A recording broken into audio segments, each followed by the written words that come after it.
Good morning, families. So spent all weekend with surrounded by clinicians, and it just seems so bare in here. So, um, well, we've made it to day 4, and I hope, I don't know about anybody else, but I just feel like overwhelmingly enriched. And we hope that you leave this conference feeling the same way and feeling more connected. And from my experience, I'm pretty sure if you've made new connections, that those connections will not break from here on out. And today is going to be about our experience and sharing our ideas with each other. I'm not going to give a long speech. I'm excited to hear our first presenter. You're going to meet Alicia Lynch. And Alicia is an adult with heterotaxy. We are so excited to have an adult at our conference. And the beauty of all of these doctors and people willing to better the care of heterotaxy is that we are getting more and more adults with heterotaxy, and that's a good problem to have, right?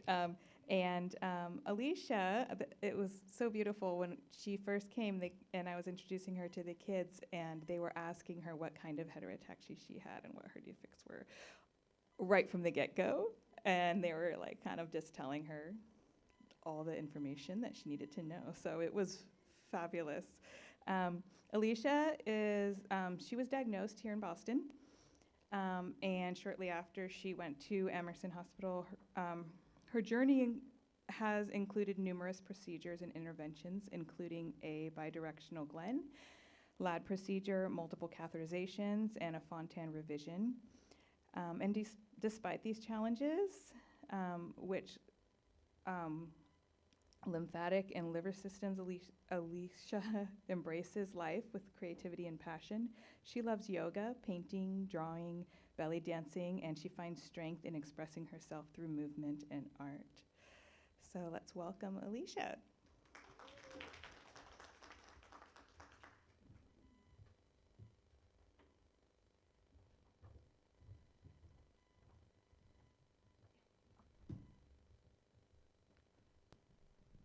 Hello, everybody.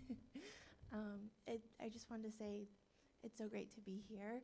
I'm really happy to be here and talk to you guys and tell you about my experience.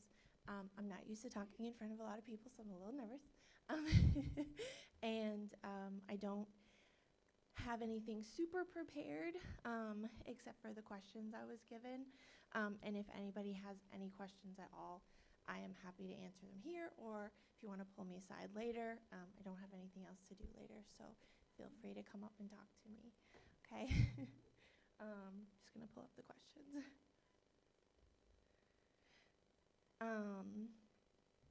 So when it comes to heterotaxy, it's something that my mom did a whole lot of research on. She wanted to know everything she could to make sure that I had a somewhat normal, upbringing. I was very lucky to have grown up close to Boston. Boston Children's Hospital is incredible. I feel like they are part of the reason why I've done so well. I've had, a lot of issues growing up. So I was born with malrotated intestines.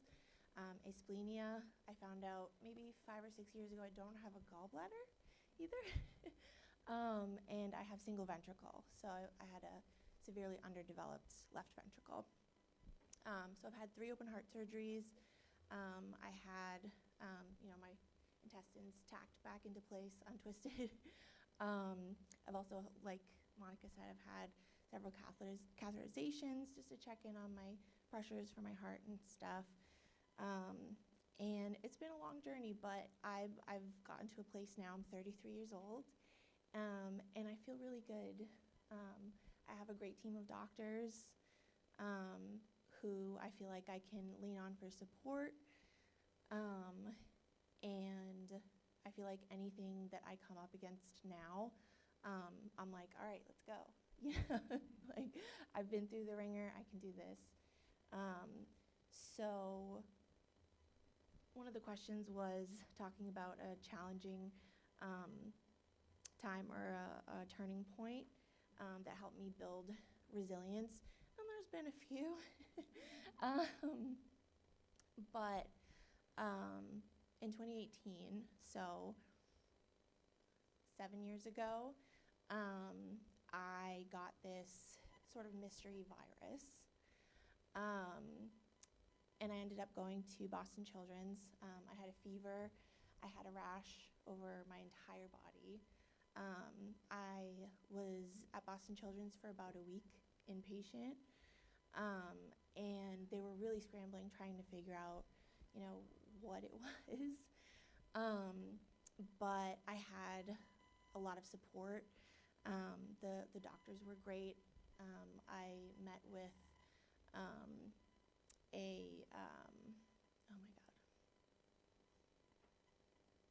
someone that helps with like immune system stuff. I had like biopsies.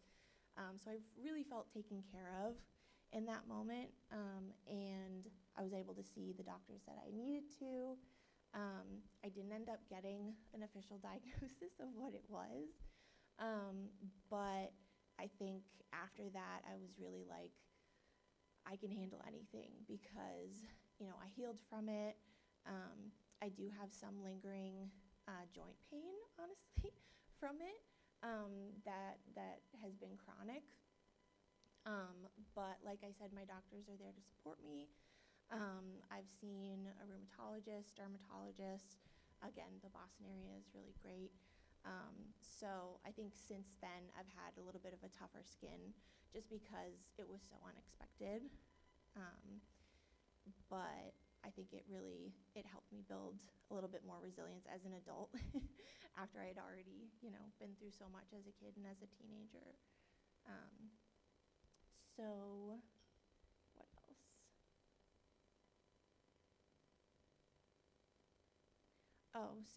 One of the questions was, how is connecting with other heterotaxy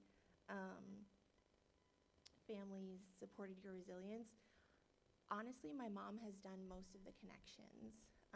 I told Monica when I met the kids this morning, I was like, I don't know if I've actually ever met someone else with heterotaxy before. I think just because it's so rare, but my mom has really been involved in the Facebook groups. And I know some people here, have chatted with her for a long time and know her very well. But that's probably something I can do more of after this is get connected with the families and talk with the kids because they seem really open to talking about their conditions and wanting to share it with me. So I'm happy to do that.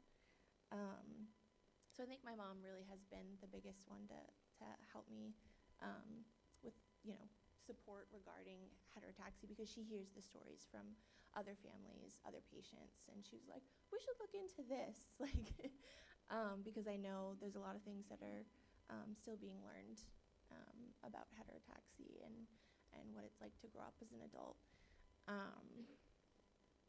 Does anybody have any questions for me?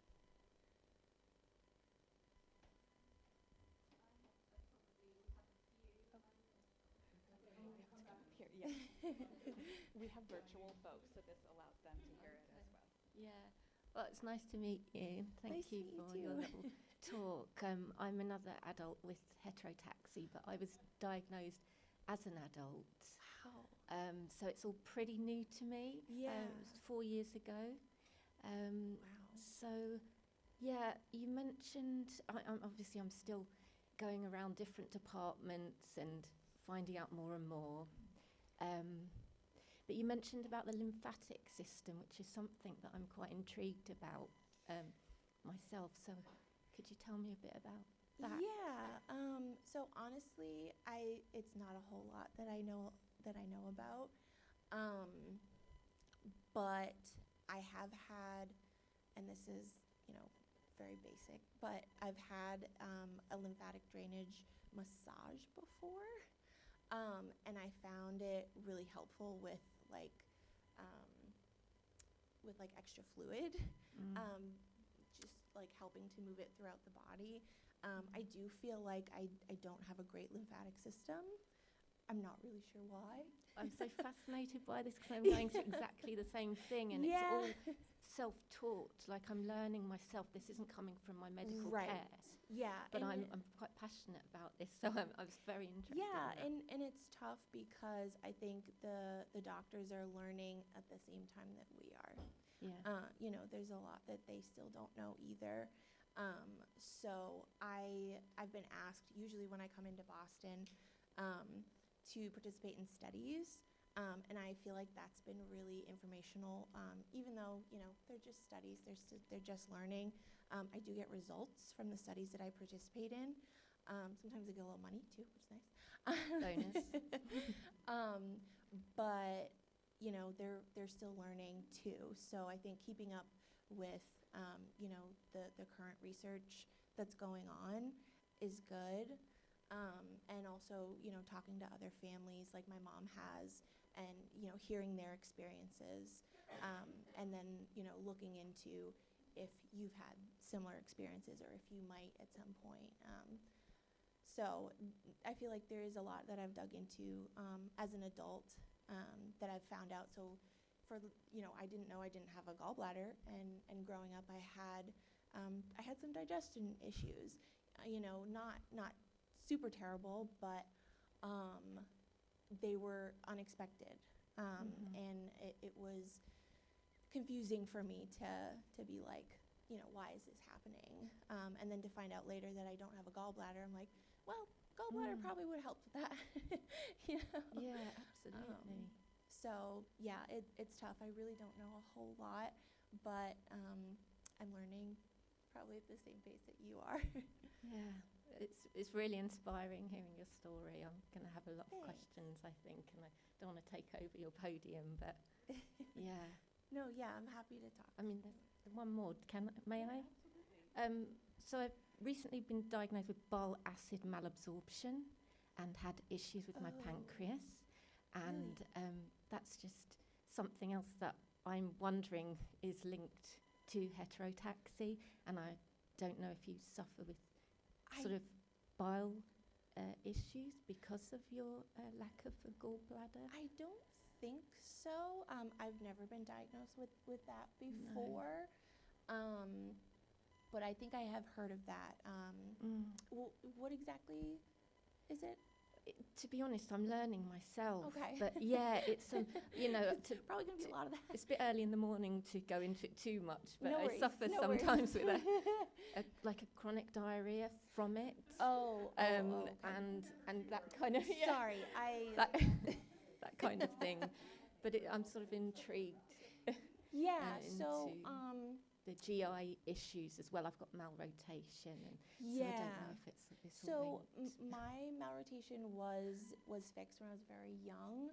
So maybe that's why I don't have those issues as much. I've kind of had the opposite issues before. Okay. I think just issues with digestion in general, fiber and stuff like that. But that is something I don't know that much about. I'm so sorry. No problem. Thank you. Yeah, of course.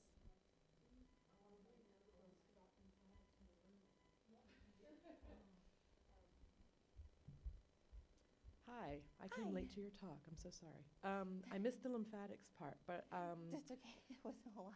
I don't think you were here yesterday. My husband talked a little bit about our son who had passed away, but we had a lot of lymphatic imaging and work done on my son.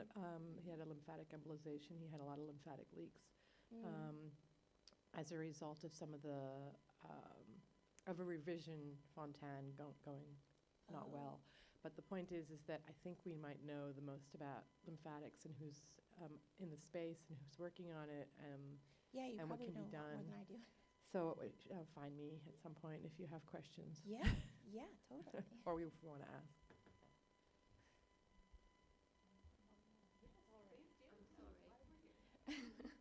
And you mentioned rheumatology, that you've been under rheumatology, and again, I'm going down Yes. that path, and so what? Yeah, so the rheumatology road has been tough, not gonna lie. So ever since I had that, the virus that I talked about in 2018, I started seeing a rheumatologist, getting a lot of rheumatology blood work done to find out, if I had an autoimmune disease or something. Everything has come back negative except for ANA. My ANA has been high. You might be familiar with this, and I'm like, I have chronic joint pain. Every morning when I wake up, my hands are stiff. Before it rains, when it gets cold, I get joint pain, and I don't know why. I've actually seen a couple of rheumatologists because I wanted more opinions, and they kind of all told me the same thing. So I'm still looking for answers there, but I think rheumatology, at least, when it comes to heterotaxy, maybe doesn't know as much as they might, that we might want them to. So I'm still seeking answers there. But yeah, that's definitely a struggle that I've had the past 7 or so years. Well, thank you. Yeah. It's so interesting, honestly. It's great. Thank you for being so open. Of course, yeah. Alicia, would you be willing to speak to any memories or anything you would say in your transition, say from high school into adulthood? Because a lot of us that have younger ones, helping our kids make that transition, there comes a point where we're not allowed to do Yeah. stuff in the medical system. And what was your experience with that? Yeah, so my mom definitely had a hard time with it. She still really wanted to be involved with everything and wanted to know what was going on, but I was becoming an adult, and I wanted to, be more involved with my care and learn more about my body, because there was still a lot that I didn't know that maybe my mom knew more about. I transitioned to the Boston Adult Congenital Heart Team. I think I was like 19. And it was really hard to not see my cardiologist anymore, because I had, grown up with her and we had gotten very close with her. But the adult team was really great, and it was good to hear from them, what other patients were experiencing, and, things to think about for the future. So like planning for maybe kids, or, stuff like that, wouldn't have talked about when I was a teenager. I also, when I was 18, I had my last open heart surgery, my Fontan revision. So that was right after I graduated high school. So that summer after I graduated, and I was signed up to go to UMass Lowell in the fall. And I was like, no, I think I can make it. But the recovery after open heart surgery at 18 was tough. And I think I really wanted to, do the same thing that everyone else my age was doing, and go to college and be normal. So that was really hard. I ended up still going, even though I was still recovering and I was really tired. I ended up driving, 30 minutes every day to classes at UMass Lowell. Still tired, still, on pain meds. I probably should have waited a semester, but I didn't want to fall behind.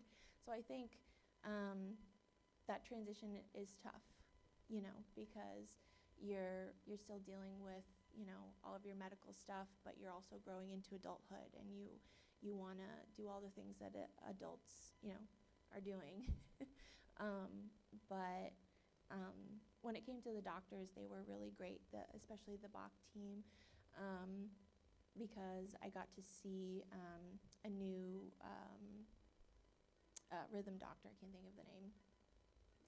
I got to see a new nutritionist to talk about, what I should be eating and stuff, which I had been to a nutritionist before in high school, but that was because I wasn't gaining a whole lot of weight and I needed to gain weight. But it was nice to learn from a new team what my adult life would look like and what I would have to be thinking about for the future.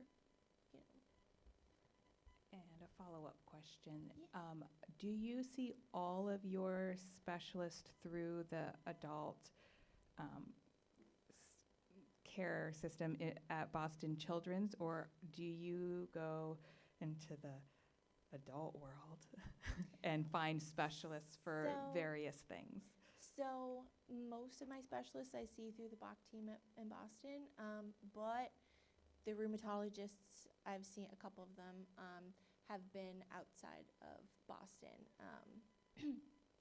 And then I think there was a dermatologist that I saw that was outside of Boston, and it's tough because they don't know your history and they don't know, how things can affect you differently than normal people. So I prefer to go into Boston. I will drive into Boston anytime to see my doctors because they've been able to give me the best support. I did have an experience with a primary care nurse practitioner from just like a small, where I went to see my primary care normally outside of Boston. That wasn't so great. So I was having anxiety about, sorry, I hope you don't mind to tell a little story about this, but I was having a lot of anxiety around the rash and the joint pain and things, just not knowing what was going on. And so I went to my primary care and I was like, is there anything you can do to just help me like chill a little bit because I'm having a lot of anxiety. I grew up with a lot of anxiety. And I didn't get to see my primary care doctor. She was busy, so I had to see a nurse practitioner. And she was like, yeah, we can prescribe you something. So she prescribed me a medication. She's like, just take this when you're feeling anxious. And I was like, okay, cool. So I started taking it. Maybe a couple days later, I started feeling chest tightness. And that made me even more anxious. I was freaking out a little bit. So I was like, well, this medicine's for my anxiety. I took it again. And I kept feeling that chest tightness for a couple of days. Luckily, I had a virtual appointment with the Bach team, like maybe 4 or 5 days after this has started happening. And they were like, how are you feeling? And I was like, well, I've been having this chest tightness. I have a lot of anxiety about, my rash and, everything that's going on with rheumatology. And they were like, what medication were you put on? So I told them the medication. They were like, you should not be taking that. You should stop taking that immediately because you shouldn't, as a heart patient, you shouldn't be taking that medication. That's probably what's causing your chest tightness. And I was like, oh, okay. So now going forward, if a doctor outside of my Bach team prescribes me something, I run it by my doctors. Even if it's just sending them an email or sending a patient portal message, being like, hey, my psychiatrist, my primary care wants me to take this. Do you think this is okay for me to take? And I wait to hear back from them before I take it. Because, small doctor's offices, even ERs that aren't close to Boston really don't know a whole lot, and I have a long complex history, and they just don't know how to care for me the way that the experts do up here in Boston. So yeah, it's scary. It is scary out there because we are so complex and different, and there's a lot going on. So yeah, my doctors have just been great. It's good to get their opinion on everything. Go to all your doctor's appointments. It's worth it. I know it's annoying, and I've used up a lot of vacation time on all of my appointments. I run out of sick time a lot really quickly, but it's worth it because I I feel good and I feel like I'm on top of everything. And I'm able to do the things that I like to do, like painting and dancing and drawing. I go to a belly dance class every Saturday that I am obsessed with. I have so much fun. But I really couldn't do any of it without my team of doctors. So, yeah. Sorry, that was a long-winded answer. Questions? Okay, I was going to ask. Just wanted to say thank you for sharing your story. It can be a little nerve-wracking, Yeah. so we do appreciate that. One question that I did have, most of us, it's our children who have heterotaxy. Right. And my question is what is the one piece of advice that you could give all of us how to best help our children through this? Oh, that's a big question. I think for me, really being able to invest in things that I enjoy outside of the medical world was incredible for me. I read a lot of books in high school. I was very shy, but books were, like, I love to read fantasy, so those were sort of my escape. Yeah. And in high school and early college, yoga was great for my anxiety and honestly my heart too, because I had some issues with arrhythmias in college, but the breathing exercises of yoga helped a lot. Just calming the nervous system, which is really connected to the electrical system of your heart. So I think finding that balance between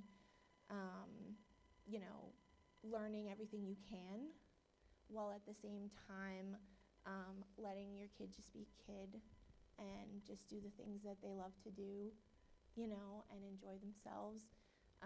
I definitely felt like the medical kid,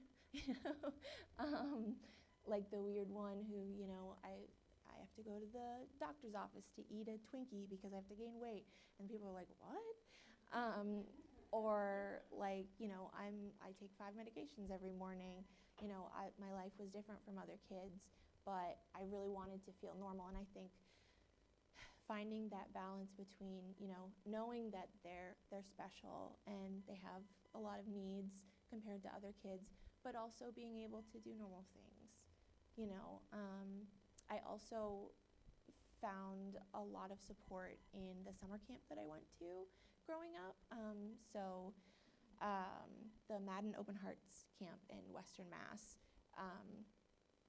was incredible. So it was only for kids with congenital heart defects. So I got to meet other kids, and the nurse was on top of all of our meds.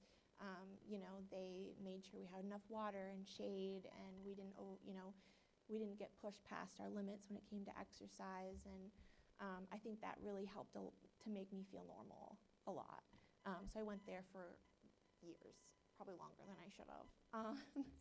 But having that support, feeling like there were other kids like me, helped a lot, because, like I said, in a regular school, I felt like the weird medical kid who had all these issues. I remember going to high school with a heart monitor and having it beep in the middle of class in high school was terrifying because then come the questions, and you know how teenagers can be. So there were times like that where I felt different, and I was like, nobody's gonna understand this, and I barely know how to explain it at this point. So yeah, I hope that helped. I hope that answered your question.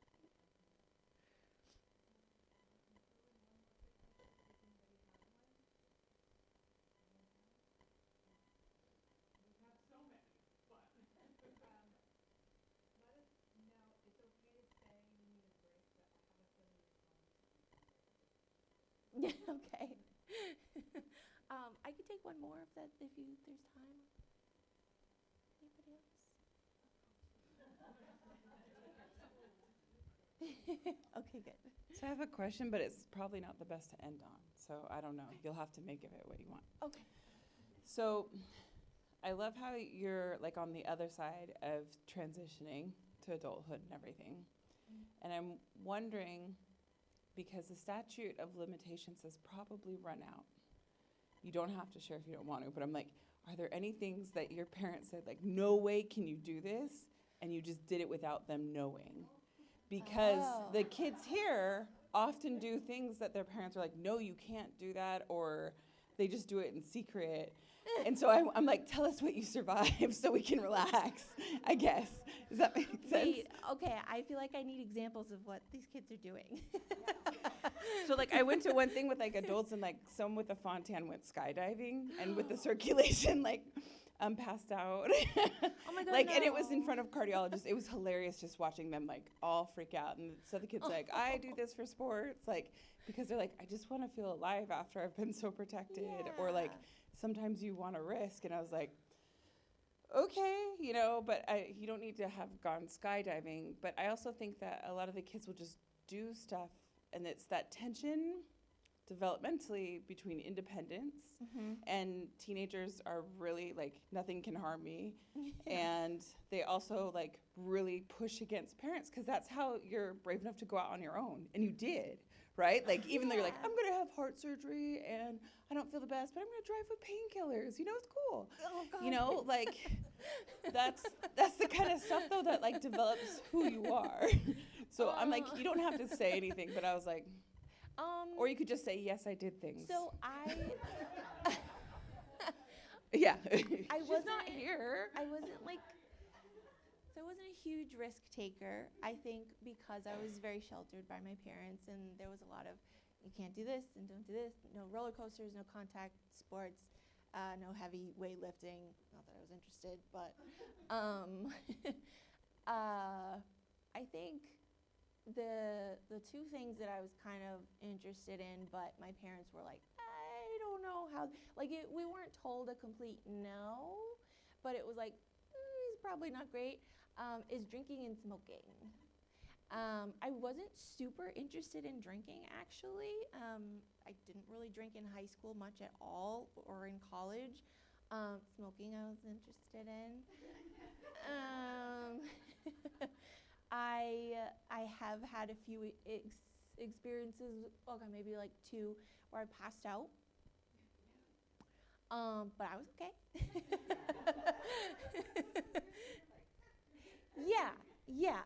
When it comes to the smoking, I think it's like a blood pressure thing, just like really lowers your blood pressure, and I think that's what did it. I did almost pass out on an airplane once. I think also like a pressure thing, with my best friend, who was kind of clueless. I was like, I think I'm gonna pass out, and he's like, oh, me too. like no, like, and we had to get the flight attendant. But I'm not interested in skydiving. I'm good on that. I know that like hard drugs are not good for me. I think just knowing the danger has kept me away from a lot of stuff, because I'm like, I enjoy my life without those things. I don't need them. Maybe a little smoking, but but I have talked to my doctors about it. You know, I have conversations with them about everything. You know, I don't hide anything from my doctors, and they're like, okay, well, you know, it's probably not great, but it's fine. As long as you feel okay, there's been no issues. I was like, basically none. So yeah, I'm not a super risk taker, but I've taken a few risks just, you know, because I had a very sheltered life and very protected. And I was like, well, I want to do something fun, you know. It's like, I want to feel normal and have fun. But knowing the risks going in is definitely good. Yeah. Alicia, this is such a valuable connection that you're willing to share with us. An adult perspective for a lot of us is a brand new thing, because a lot of us didn't want to think about our children going into adulthood. We were kind of stuck in the now because there's a lot of things happening now. And it's really inspiring and it brings us hope to have you here and to share all of your insights and experiences with us and even some of the secrets. So let's give Alicia a big round of applause. Thank you so much. Thank you. Thank you so much. Our next presentation is virtual. And wrong page.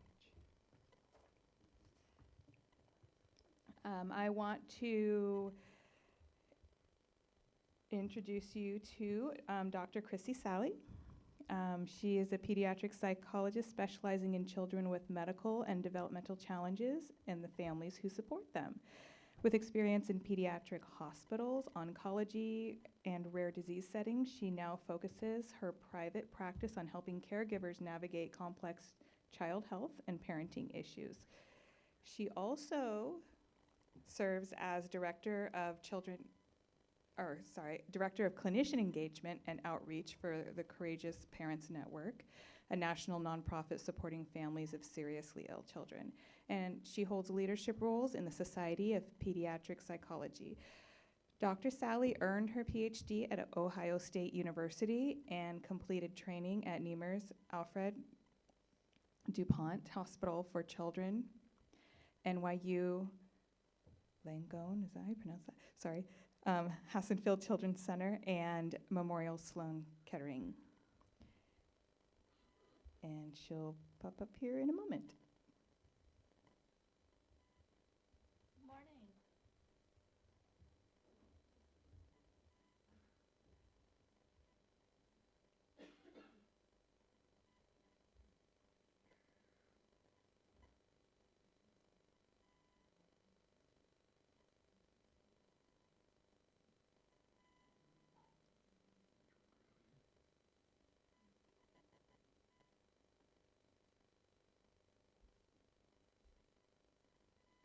Will you let me know when I'm on screen? You are on screen. Do you see it?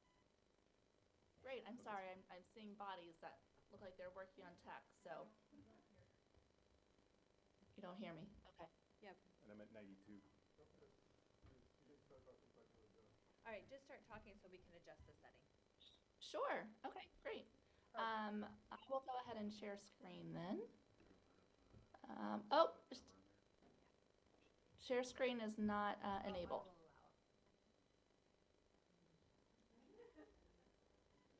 I will give you that privilege.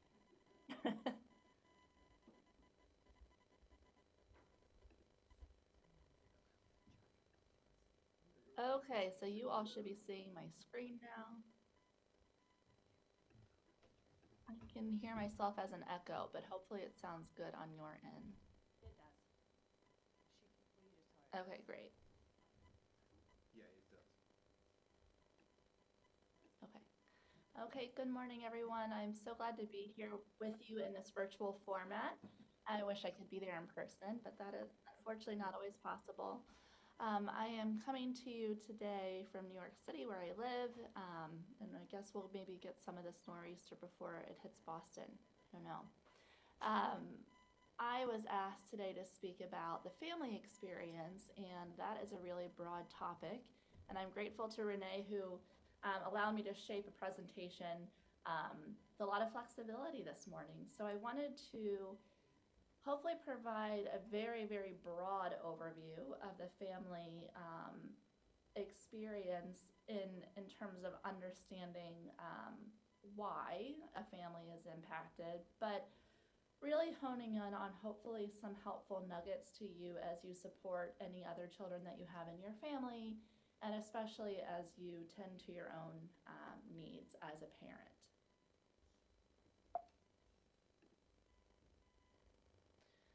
And I'll confess, I can't see my notes in my setup, so I'm just gonna, there may be a few more ums than I like, which is okay.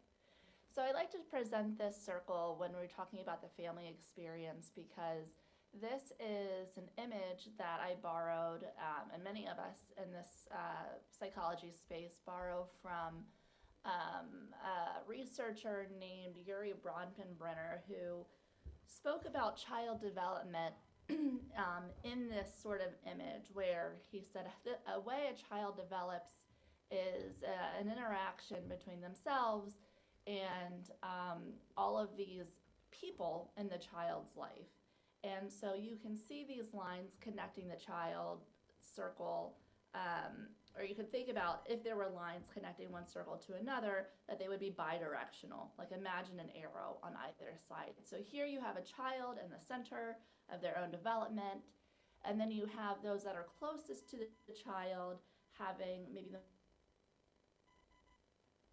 most significant impact on that child's development, right? So think about parents and siblings, and that it shows up here as a green circle. And then in the orange circle, you have other really important people in that child's life, which could be like extended family, maybe it's grandparents, maybe it's friends, maybe it's a close neighbor. And then you have the broader community structure that the child lives in. So those are things like schools and other infrastructure in the child's community. But I think we can use the same image to think about the illness experience story and the impact on a family, right? So you have this child who has a health condition, and then you can think about all of these circles, all of these groups of people are also in some way or another impacted by that condition, right? So there's like a ripple effect. You drop a pebble in a pond and then it goes and ripples out. And so clearly the parents and siblings or any of those who are otherwise very close to the child will share the greatest impact of that condition and experience. But there may be ripple effects on others in the community as well. So it's a family experience in that you as a parent or a sibling relate directly to the child, right? You have a relationship to this ill child, but it's also a very personal experience because we can think about relationships as like we also have a relationship to the condition itself.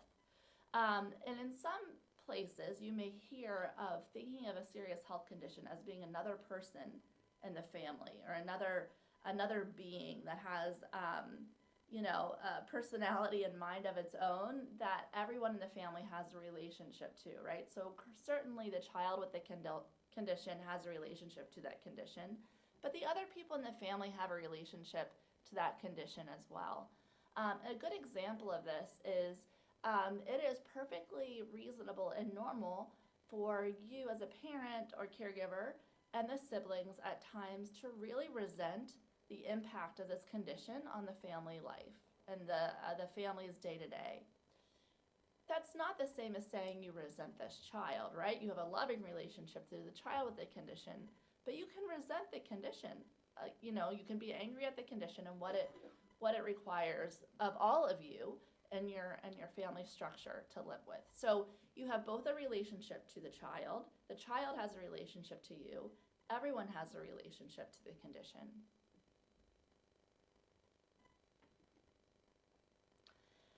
And of course, we can't have a discussion about the family without a reminder that parent and child functioning are interrelated. So I wouldn't give too much, don't focus too much on the positioning of these words, although I like that parent as the larger gear because as the parent or caregiver, you're the head of the family.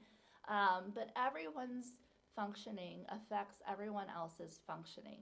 And you know this because you know that when somebody's having a grumpy day, once again, think about the pebble in the pond, there's a ripple effect.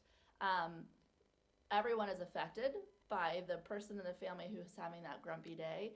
Now, everyone is also capable of coping with that, right? So if someone's having a bad day or in a bad mood, it doesn't mean the family necessarily shuts down, right? We have coping strategies we employ, right? So if you're a sibling and you have another sibling with a bad day, but you need to go off and play your soccer game, you can still go play your soccer game, right? Like you pull yourself up and you go do that. And if you're a parent who works and you know that the family started off rough that morning, but you need to get to work, you will find a way to do that, right? Because you employ your coping strategies, you are resilient, and you get yourself to do the things that you need to do. But the positive opposite of that, of thinking about someone having a bad day and affecting the family, is we can also think about this from an intervention perspective. The good news is that when you intervene and do something that is helpful for any one of these people, or boost the coping strategies of any one of these people, it then in turn affects the whole family in a really nice positive way. So a lot of interventions, and what we'll be talking about in the second half of today's presentation, is boosting a parent's well-being, knowing that it has a trickle-down effect on the entire family. I also want to mention here that many times you hear about taking care of parents justified under a reason that is you need to take care of yourself before your children, or that analogy about you need to put the oxygen mask, like the airplane analogy. You got to put that oxygen mask on yourself first, right? Boost the parent up, and that is the reason why you need to take care of yourself, because you have these other people who are relying on you. And there is truth in that. I can't dismiss the truth in that.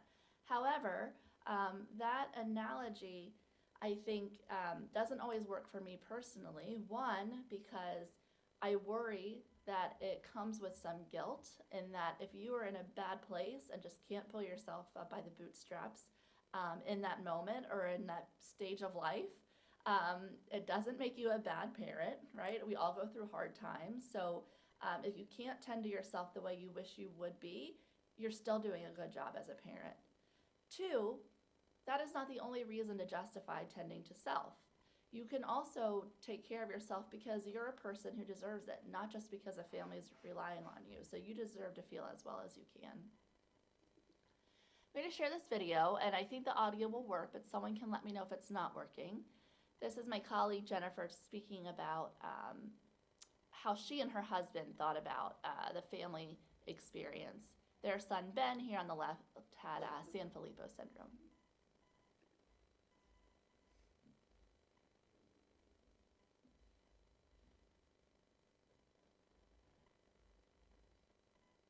Can't be entirely thoughtful about it, and you can't predict how either of your children are going to be, but we did try to involve them in decisions. We didn't let the decision be them about Ben and things that we had to face with him, but we did try to make them feel like they were part of, let them understand and know that we understood that it was going to impact them. So we asked them to participate, but we never put the burden of deciding upon them. We didn't think that was fair or necessarily something that we wanted to have to force them to do. So when we had to decide if we were going to give Ben spinal surgery, which at the time of his disorder was going to be a pretty major medical intervention for him, and one that could end his life, that's a big issue to grapple with. And we did involve them in the conversation around that and what did it mean. And they were older, so they were, all in their teens, so they could sort of comprehend it. But we tried to involve them in issues that changed our family structure, and have a conversation around them so that they could feel, I think, empowered by it too, and feel like they had a voice, because this isn't happening to them, it's happening with them. So I love this video, and I love Jennifer's concluding remark that it's not happening to them, it's happening with them. And I think that the images I've shown to this point and what we're talking about today is this experience in the family is happening with everyone, and everyone is equally impacted, even though the expression of that impact might vary at different time points, right? And so here are some quotes. I don't know how large your screen is, so I'm going to read some of them in case you can't read the text. But these are some direct quotes from siblings who have done some work with us at Courageous Parents Network. One says, "Your problems pale in comparison to your sibling. And so as a kid, the idea of coming to my parents and saying, 'Hey, I know the house is burning down, but I have a scrape on my knee,' was terrifying. Life with a sibling with a chronic disorder is a crisis every day. I was angry that I was sort of being robbed of a normal sibling relationship, of time with my parents, of the ability to do normal family things like vacations or even go to a restaurant, all of the things that are normal parts of growing up. Since my parents were so occupied, I just kind of had to not exist. I felt so alone," and so on. These quotes are hard to hear, And I raise them because it's important to be thinking about the feelings and experiences that your other children may have that they may not express or may not get expressed in words, right? So you're thinking about a spectrum of development, and you may have older children, teenagers, young adult children who are now able to articulate things like this. You may have younger children who are not able to articulate in words and express things, which is developmentally appropriate, through things like behavioral changes or emotional outbursts and that sort of thing. In fact, your older children, though, may also express it in those ways and may not articulate. But children are impacted by this condition, and they want all kids want to have what they perceive as a normal family life. That's pretty standard, and so they notice if there are gaps between that and their expectation of what is normal, which may be crafted by like what they see in other families, for example. However, it is not helpful to just focus on what we think is hard, what we think could go wrong for siblings, because so much can go right. You can have both these feelings and descriptions here that you see on the screen, and you can have a lot of wonderful things happen too. And this is what the research shows. There are risk factors. There are things that may increase risk for siblings having maladjustment, having behavioral, academic, social, or emotional concerns. And there's also research that shows the positive experience to a sibling who has lived with a sibling who has a serious health condition. Siblings will report a degree of closeness with their family that their peers who have healthy siblings do not report. They report resiliency and growth. They'll report knowing what matters most, right? So a real sense of, some discrepancy in terms of maturation, which we can think of in negative terms, but we can also think of in real positive terms too. A lot of siblings grow up to do all kinds of beautiful, wonderful things that were inspired by their childhood. I've worked in hospitals where siblings have become nurses or physicians, or have done things like work for nonprofits, because they really see what matters to them and want to take it to the next level. So, and this will be the case for parents too, right? There are things that we worry about and we want to make sure are supported, and things that that can be positive as well. So when it comes to your role as a parent, I think that there are some things that you've likely tried to do that are impactful and important. Things like keeping that child's life as normal as possible, limiting how much you ask them to be involved in direct care for their sibling with the condition. Making sure that they still get to go on the school overnight trip, that sort of thing. But I think that in addition to that, a very great impact that parents can have that doesn't require means or a lot of time is just really solid, good communication in the family that can do so much to buffer the sibling experience. So when it comes to questions, for example, you want to make sure that you're responding honestly all the time, but within a developmental lens. So what we mean by that is think about your child's not just age, but where they are developmentally. Not every 4-year-old looks the same, not every 12-year-old looks the same. And think about what information can I give that's going to satisfy this child in this moment, that is true and honest, but also meets them where they're at in terms of their development and understanding. You want to make sure that you're responding to the child's actual concerns. So kids ask all kinds of things, and it's helpful oftentimes, and this is just with general child development too, to ask a follow-up question to get at what they really are asking. So if they say, is my sibling going to come home soon? Maybe the sibling's been admitted to the hospital. You could say, oh, tell me more what you're thinking. What do you mean by soon? And maybe they just mean like, oh, are they going to be home tonight when we all have dinner? Like we usually have dinner together as a family. They may be really actually worried, is this the last time they're going to the hospital and they're not going to come home this time? And so you could ask these follow-up questions to try to get to the core of the issue so that you can respond to the real question underneath. You can think about seed planting, and this is a strategy that I think can be helpful. If you are able to, in some ways, and we're not talking about the fine detail because nobody can predict the future in fine detail, but if you see something that's on the horizon, for example, a major surgery, let's talk about that. Maybe that's something you and your child's team have been talking about for some time. You're getting to a point where you anticipate a decision is going to come soon. And maybe that surgery would require an extended hospitalization or a change in care, a change in equipment at home when the child comes back home. You can start planting seeds early on.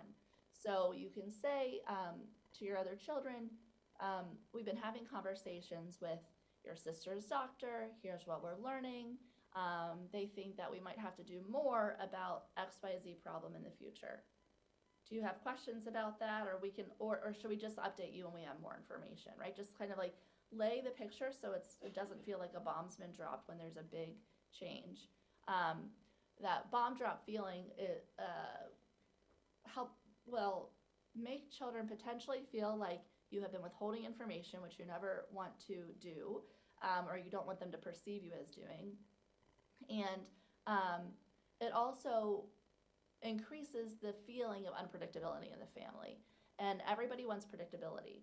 So to the extent that you can shape predictability about what's to come in the family, it's ideal. And always validate the feelings, right? Validate and relate. I too am upset when we have to cancel plans, when this thing is going on with your sibling, and it's okay that you're frustrated by that. I get it. I would be mad too. Okay, we have a lot of resources at Courageous Parents Network. I just screenshot a few things here. If you go to our website in our media library and just search for sibling, it'll pull up these things for you, as well as a lot of videos of parents talking about the sibling experience with serious illness, and also some siblings speaking themselves. We also have 2 recorded events that we did in webinar style with sibling panels that I encourage you to watch to learn more about the sibling experience. I am going to shift gears now for a moment, and I realize that I'm speaking quickly, and I'm going to continue to speak quickly because I think I have about 20 minutes, but I really want to get through this material on tending to yourself as a parent, and I will explain why. So to shift courses here a little bit, I want to make the note that what I have learned both in my practice and the research is very clear about is that families are resilient. Children with illness are resilient, siblings are resilient, and parents are resilient, and family structures, family units are really resilient. And so I'm going to shift gears and talk about resiliency for a moment. So resiliency is the ability to bounce back, quote unquote, or recover quickly from a challenge or hardship. I don't know what quickly means. I think I should take that out there. Let's say recover, or recover relatively quickly from a challenge or a hardship. It is also the ability to adapt to new and changing situations. So there's a degree of flexibility that comes with resiliency. And there's a piece in the New Yorker from many years ago, and I just love this quote that was in this piece by Maria Konnikova. She writes, "Do you succumb or do you surmount?" And I hope that just seeing that quote in general reminds you of your own resiliency and your family's resiliency, because you're clearly surmounting, right? You are doing the thing that you need to do, that you want to do. You're loving the child, you're loving the family. You are surmounting in your own way as it is. Resiliency, however, doesn't imply a lack of difficulty or distress, right? So we can be the most resilient person in the room and have lots of bad things happen to us and lots of coping required to get through those things. And interestingly, you can't really build resiliency without hardship, right? So it's a bit of a muscle. And encountering hardships allows you to have the ability to develop more resiliency. It is also not a personality trait. We are not born as a resilient person or a non-resilient person. These are things that can be learned and developed. And this came through to me, I think, as I was studying family coping and illness many years ago, when I learned that research can show you how parents of children with illness cope that lead to better outcomes or worse outcomes, right? And you look at the way these people describe that they cope, and you realize that these strategies are things that can be taught to others who are not employing them, right? So it's something that can be learned and developed, and it's not stagnant. We can just grow our resiliency over time. Now, I'm not talking about self-care today, and this is and you're going to listen to this video, and it's a good example of why I've decided to focus on family resiliency and parent resiliency instead of self-care.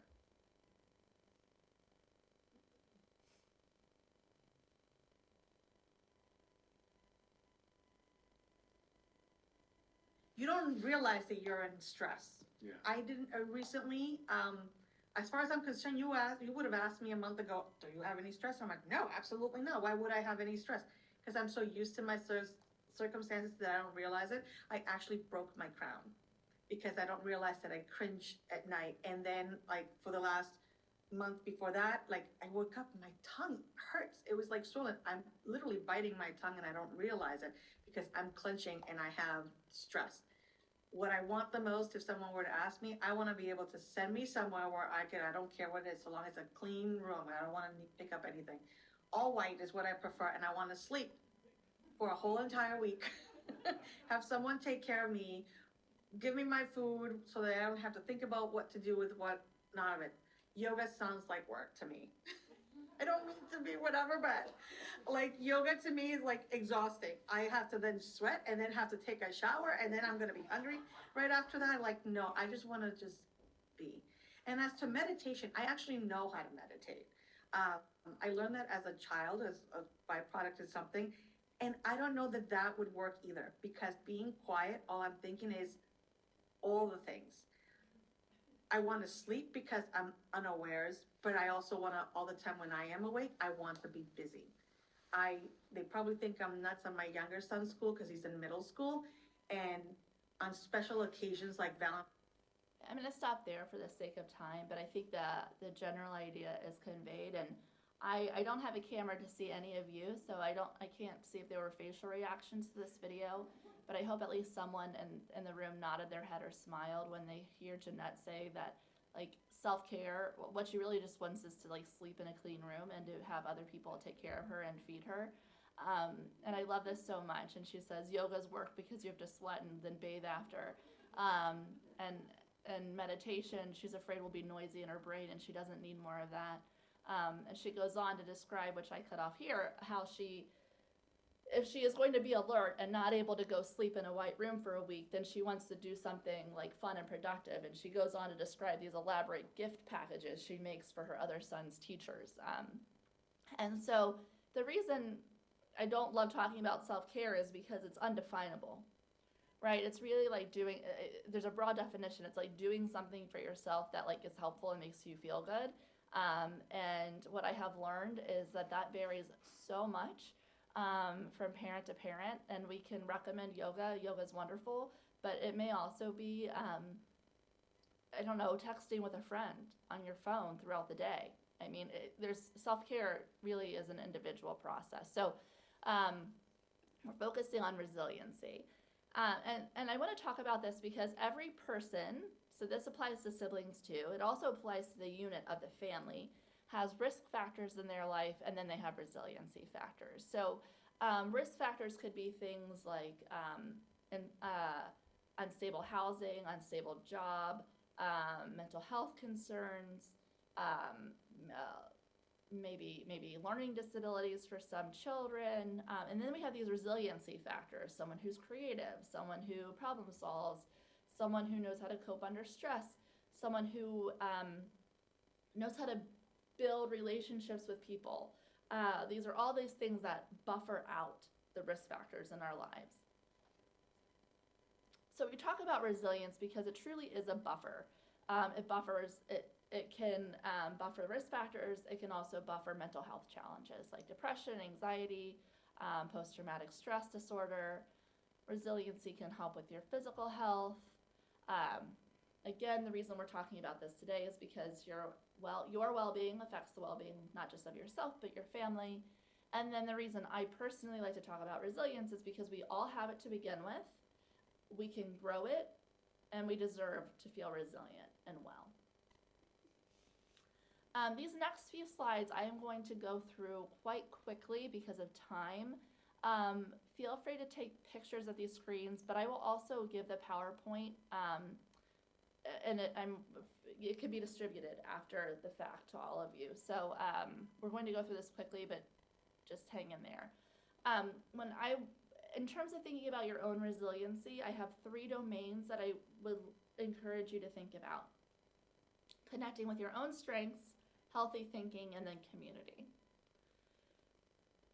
So in terms of connecting with your own strengths, I want you to reflect on, and you're not going to have time to do it in this moment, but maybe this is a little exercise you could do at home, and maybe you could do this with the whole family together, and ask each person in the family, including yourself, what is it that I bring to the table here, the figurative table of our family, right? I'm a person who is a quick thinker. I'm a person who's organized. I'm a person who knows how to be sarcastic. I'm a person who figures out how to solve a problem when it seems unsolvable. I'm a person who is good at doing research, digging into the internet and finding all the good, meaty stuff that's helpful to my family. I'm a person who works hard. I'm a person who can function without a lot of sleep. Maybe some people are like that. I'm more like Jeanette, who wants to sleep for a week.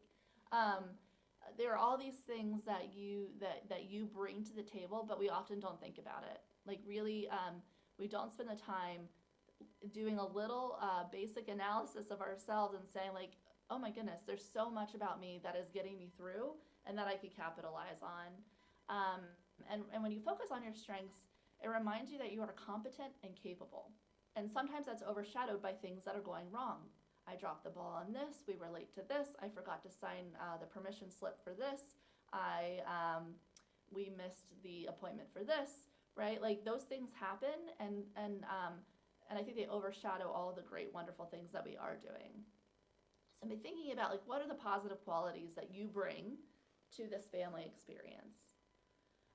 If you want to think about how to evoke that and how to think about that for yourself, again, this is a good thing to take a picture of, but you can ask yourself some of these questions to tap into what your strengths might be.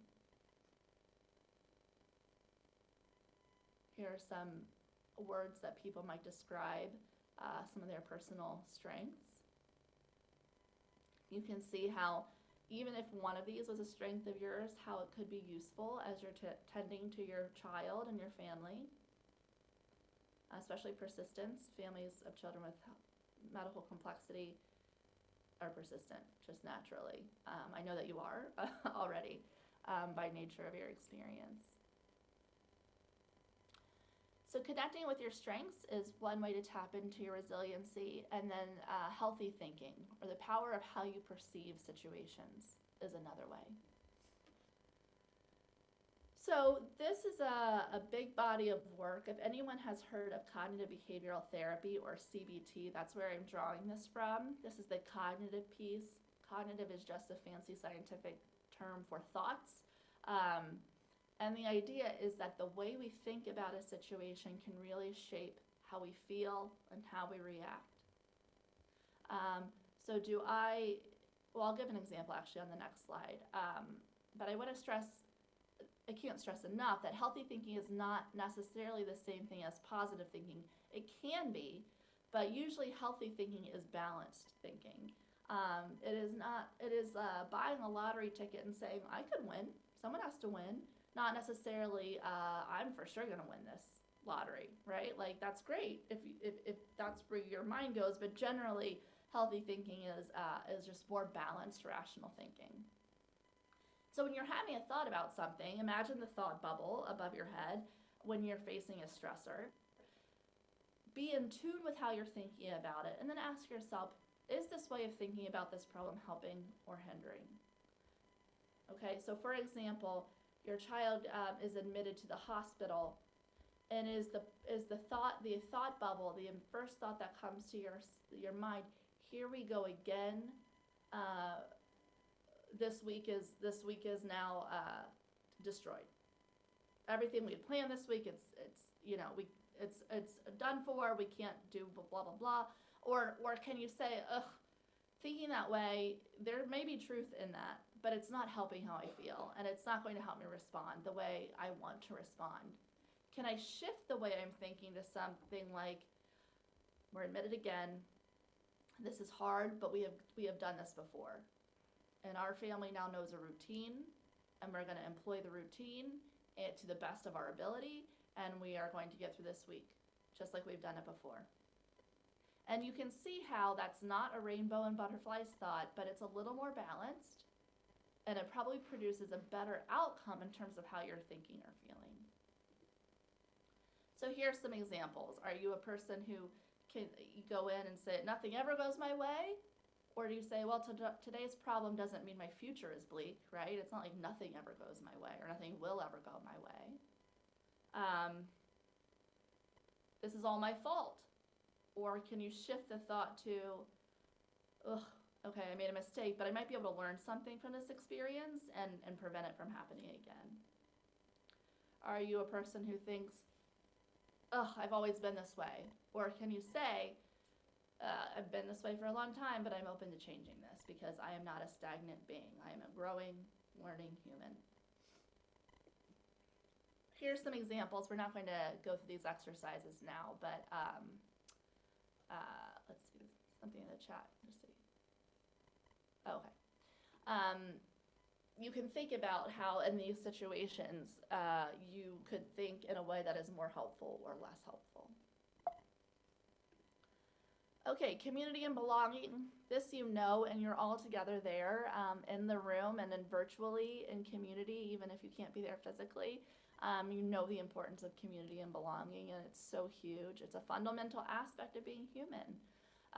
It contributes to how we think of ourselves, in terms of our development of our identity. And when it comes to identity development, I just want to pause for a moment because you're probably thinking about this, if you do have other children in your family, about the sibling identity development. And you should be because they're young and it's developing.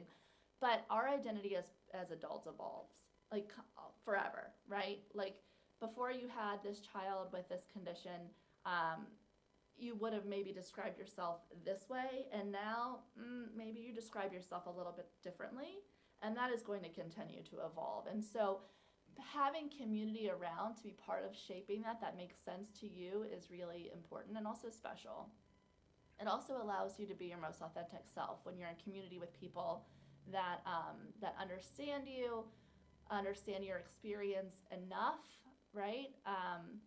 You can get support and validation, of course, but also it's reminding that suffering is a part of the human experience. So when you're really isolated and alone, or if you make choices to keep yourself isolated, it prevents you from having the opportunity to have shared connection and with other people and understanding that you're not the only one who goes through hard things.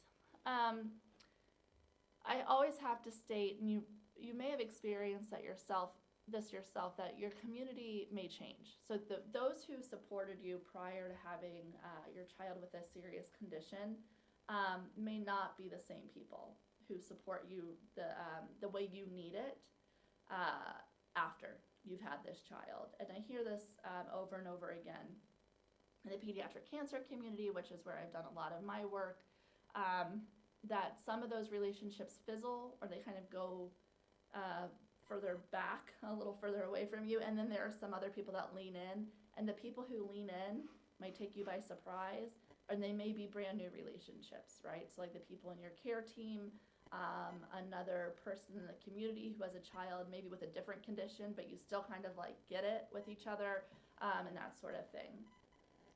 Something to keep in mind, and I'm aware of the time, almost done here, I can never stress enough that just remembering that any single relationship cannot meet all of your relationship needs.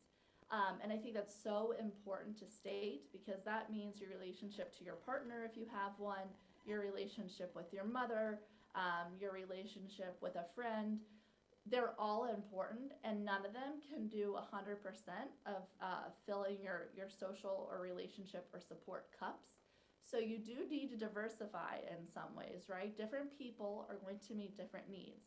And if you desire one person to meet all of your needs, that expectation is really high and they're going to disappoint you because they can't possibly do it, just like you can't meet all of someone else's needs. And of course, let's always remember that certain boundaries in relationships, of course, are okay and healthy. So we go back to this wheel as a reminder where we started today, that everyone in the family, their functioning is interrelated. When one person's struggling, the other people feel it. But as one person heals or copes better or enhances their well-being, the other people feel that too, and that gives us a lot of hope and encouragement. I hope it does for you at least. As you tend to yourself and your family. I will end with this. This is a QR code that takes you to CPN's website, although I know you received or had access to maybe some of our handouts. I do hope that you'll visit our website. You can join. We put on monthly webinars. We are a complement, not a replacement for the Heterotaxy Foundation, but we are disease agnostic. So we have these beautiful relationships with all kinds of patient organizations like the one that you're a part of this weekend. And if you're really curious about this idea of resiliency, there's plenty of reading out there. You can Google or go on to Amazon. This is there are other workbooks, but I mentioned this one if you want to do a super deep dive into some resiliency building on your own. And I will stop there.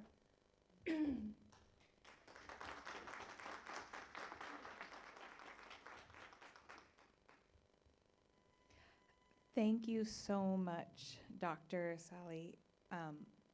I can confidently say that what you shared with us resonates with all of us in this room, and we really very much appreciate that there are also very practical things that we can take with us and implement right away. And I like that, at least I know, for me, I don't know about anybody else, but I feel like I can implement them without expecting perfection. And thank you very much for that information. Yeah, I guess I should have a slide that says don't expect perfection and don't really go for it. That's part of resiliency building, right? Like we implement, we try, and we just get stronger. Thank you very much. You're welcome. Are there any questions?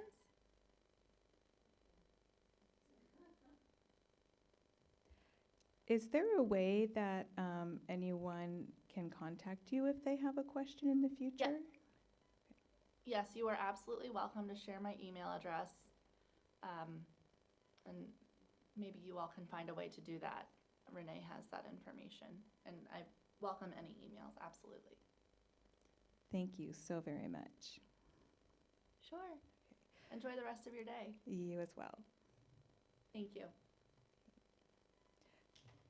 We are going to go ahead and take a little break. We're running a little bit behind. Do we still want to come back at 10? Or do we want to maybe do 10:05? How much of a break do you need?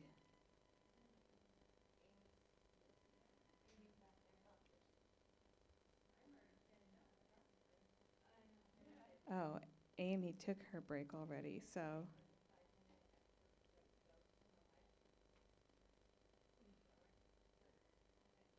All right, you have time for 2 cups of coffee now. Okay.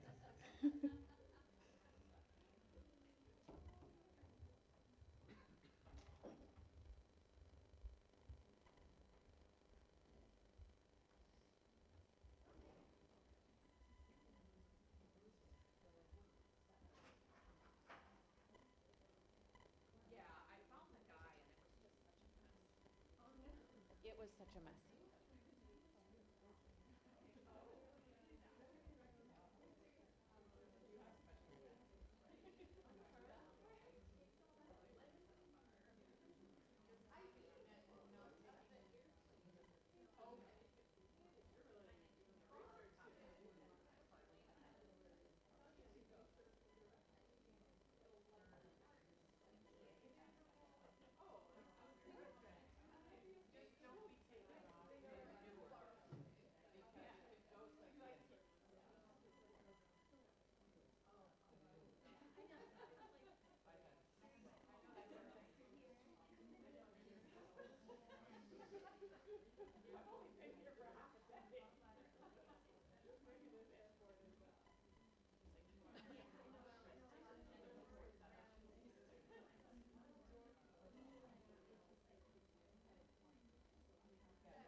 These old ones won't work out. You guys have MS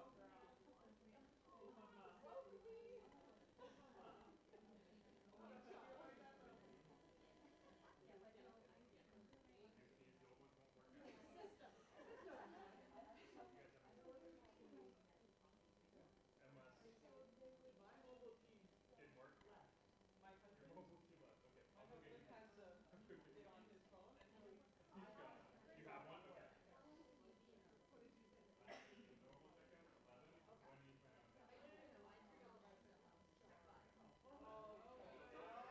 Okay. The normal checkout, 11. When do you plan on that? No, you should be all set. Well, seems like the only that works. Okay. So the old keys won't work, so make sure you keep those ones away from those other guys, all right? Okay. And then that's good. I have you guys for 3:30 as of right now, so just keep me updated. Okay. Awesome. Good. Thanks for.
So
I guess we're done with this one, right?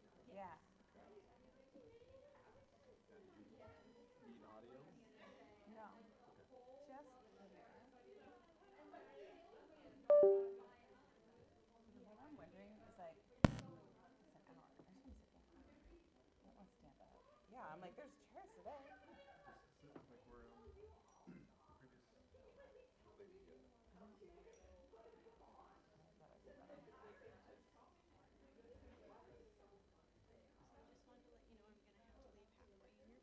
Don't take any offense at all. Not a problem. Good luck. I am nervous about the flights. Won't get out of here on time and okay. I like to give it a test. Yeah. Or do you have a? I do have one. Yeah.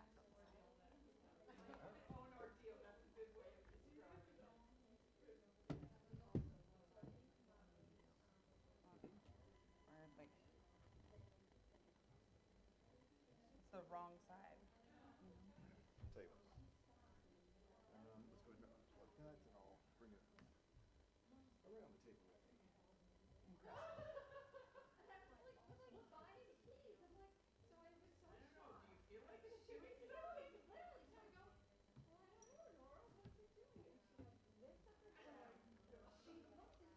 Can we open it up and Yeah. throw something up?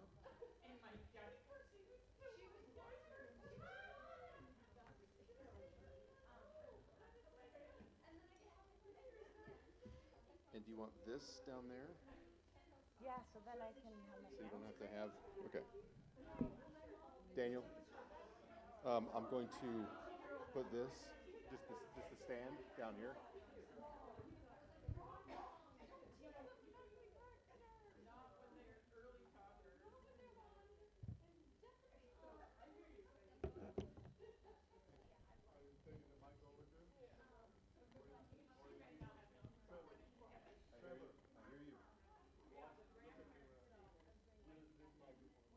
That microphone. Yeah. You're trying to get. Yeah, there's a spacer though. I'm trying to get. Okay. This is where I get confused too, because I like want the notes, but then I want the music to be there. Did we do extended display last time? I haven't turned my computer on. Well, it's whatever you want. You can see exactly that, like full screen, but you won't have any notes. Yeah, no, I want this. And do you have notes in this? Yeah. Okay. You can go on here and then kind of shape it how you want. The bigger thing. Yep, and then go ahead and fold that up. The next is like bigger, but yeah. Perfect. And if you do want larger or smaller notes, you can do there.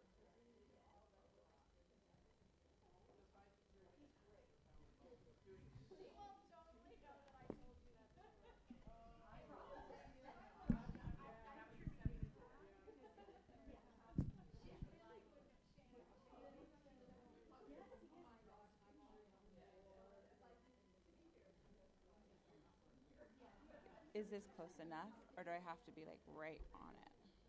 You talking about the microphone? Yeah. It should be good. Do you want it closer? Or do you No. want Like it's like right there. Wait, what did I do? I had a cup. I want a cup of water. Okay, I can just like put this right here. You know, there's a thing of water in the back. Let me get you some. Well, I just need a cup because I have water here. See a cup? Okay. Yeah. Oh, guess what? No. I have a cup of water. I'm going to make you retrieve it for me. Yep. Where are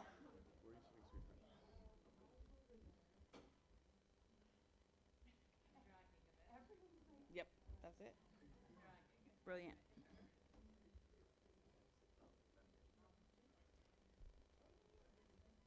Okay, so as you start to settle down, please, if you can, don't sit next to somebody that you are going to see before the next conference.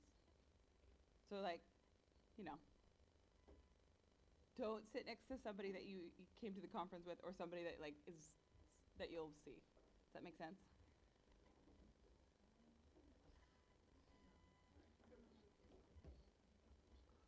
Or I'm not going to see you. Like, let's be clear. I don't know how else to phrase it, because I was like, don't come with your family, but then I was like, but what if it's, yeah, I don't know. Hmm?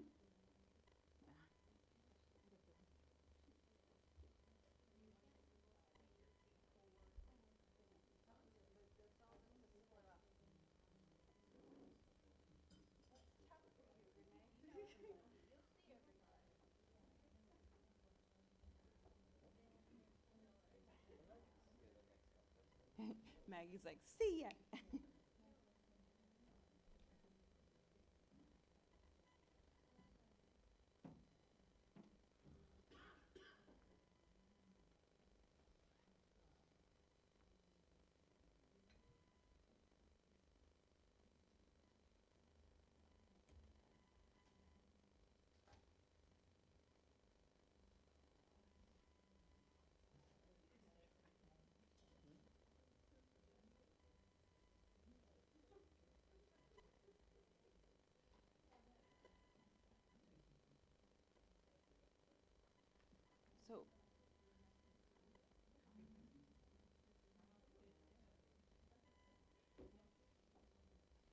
So, is anyone not back yet from break?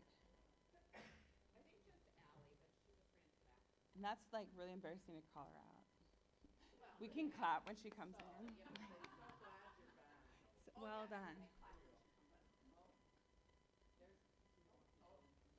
Okay, don't sit next to each other. Sit by somebody that you won't see before the next conference. What I'm trying to say is don't sit next to your family or friends.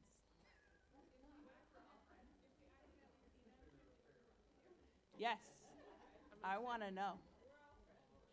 I want to know. Yeah. I think we got it. Yeah. Okay.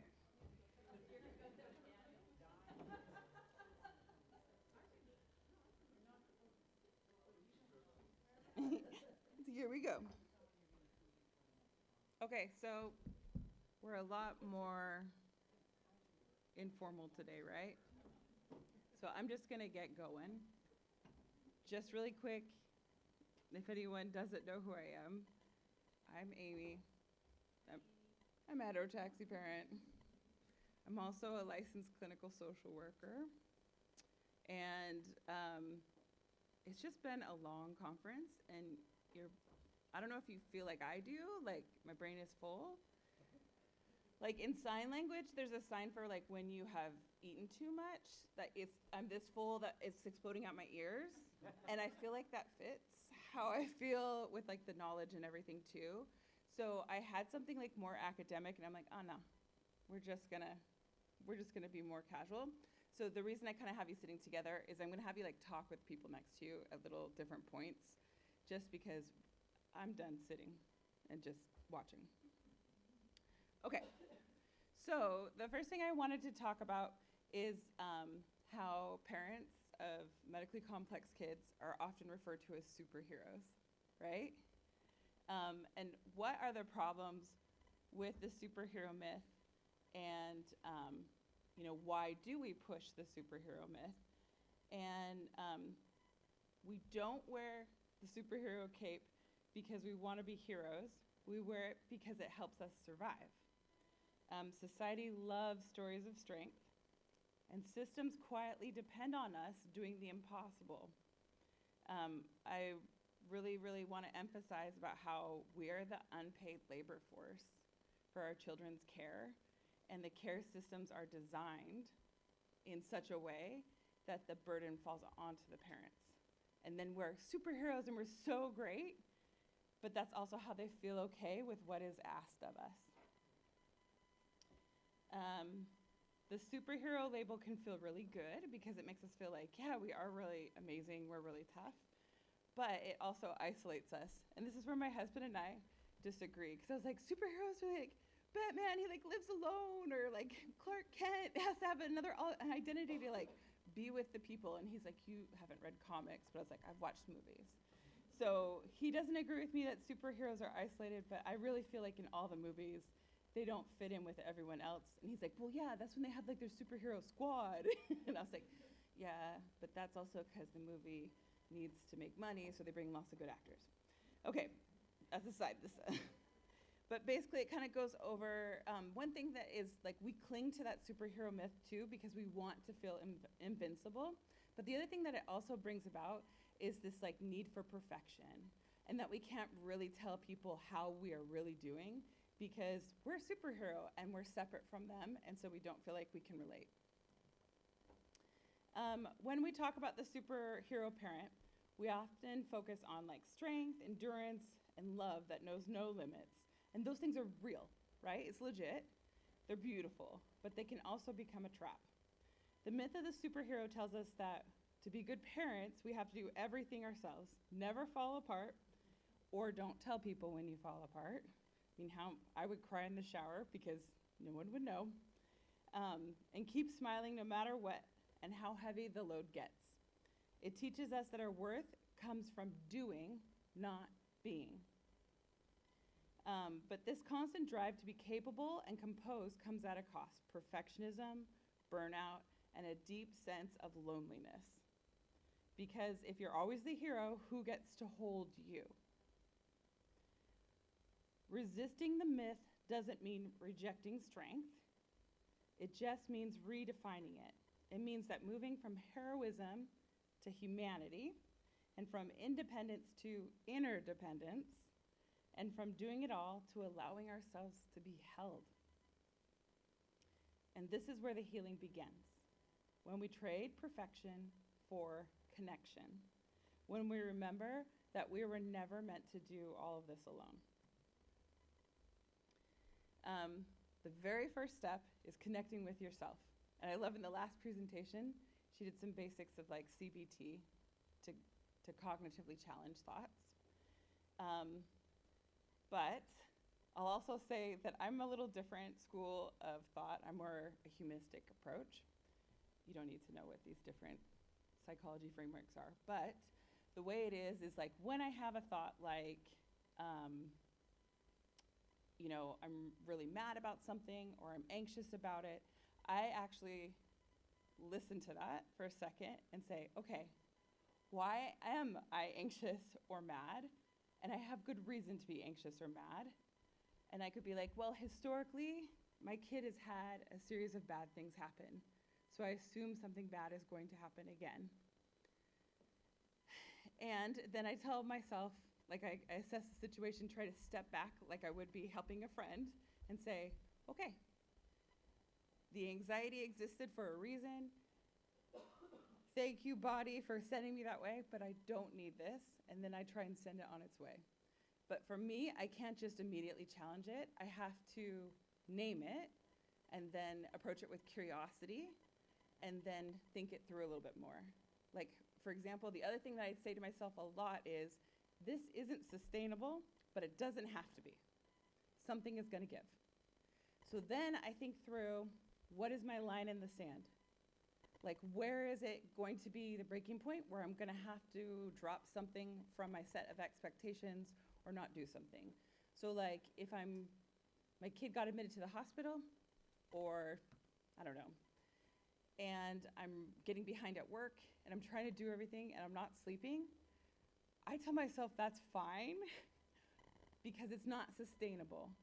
And so I'm like, when I get to the point that my work is really sloppy, or I'm snapping at my family members, or I just can't track what's going on, I recognize that I'm going to drop something. And I'm going to drop work. Like, I've already decided in my mind. Like, that's going to go first. But I let myself push with the things, but always set up that expectation of, like, what would it look like when I need to drop something and something has to change? Or another example that's a little bleak is when our son was in the hospital and he was so sick, we would say the same thing, like, it's not sustainable, it doesn't have to be, but we would say it's going to be over before we want it to be, because that was the truth, and we knew it would be. And so we just kind of kept pushing. And you pay the price later, but I decided to pay the price. It was out of choice instead of just going head in the sand.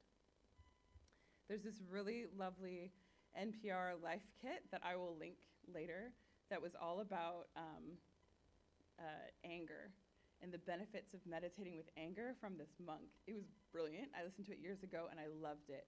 But he talks about, like, recognizing the anger and approaching it with curiosity and trying to understand where it comes from, and then thanking yourself to have anger, because it's an emotion. All emotions are okay. There's not positive or negative. And then he would kind of talk himself down a little bit, and then he would let it float away. It sounded so magical, but I really like what he said. So the first thing is, I want you to just turn to somebody by you and think really, really quick, what is a way that you feel the most connected with yourself? Examples: rest, warm bath, silence. I did like the list of the lady, like, I used to work inpatient psych, and it sounded like she just wanted to get admitted in that video. I was like, she just wants to go in a psych unit. But, like, how do you feel like you can actually connect with yourself? So turn to somebody next to each other and just give a quick, like, sentence or a word about how you feel like you connect with yourself. And then for the folks online, put it in the chat. So go.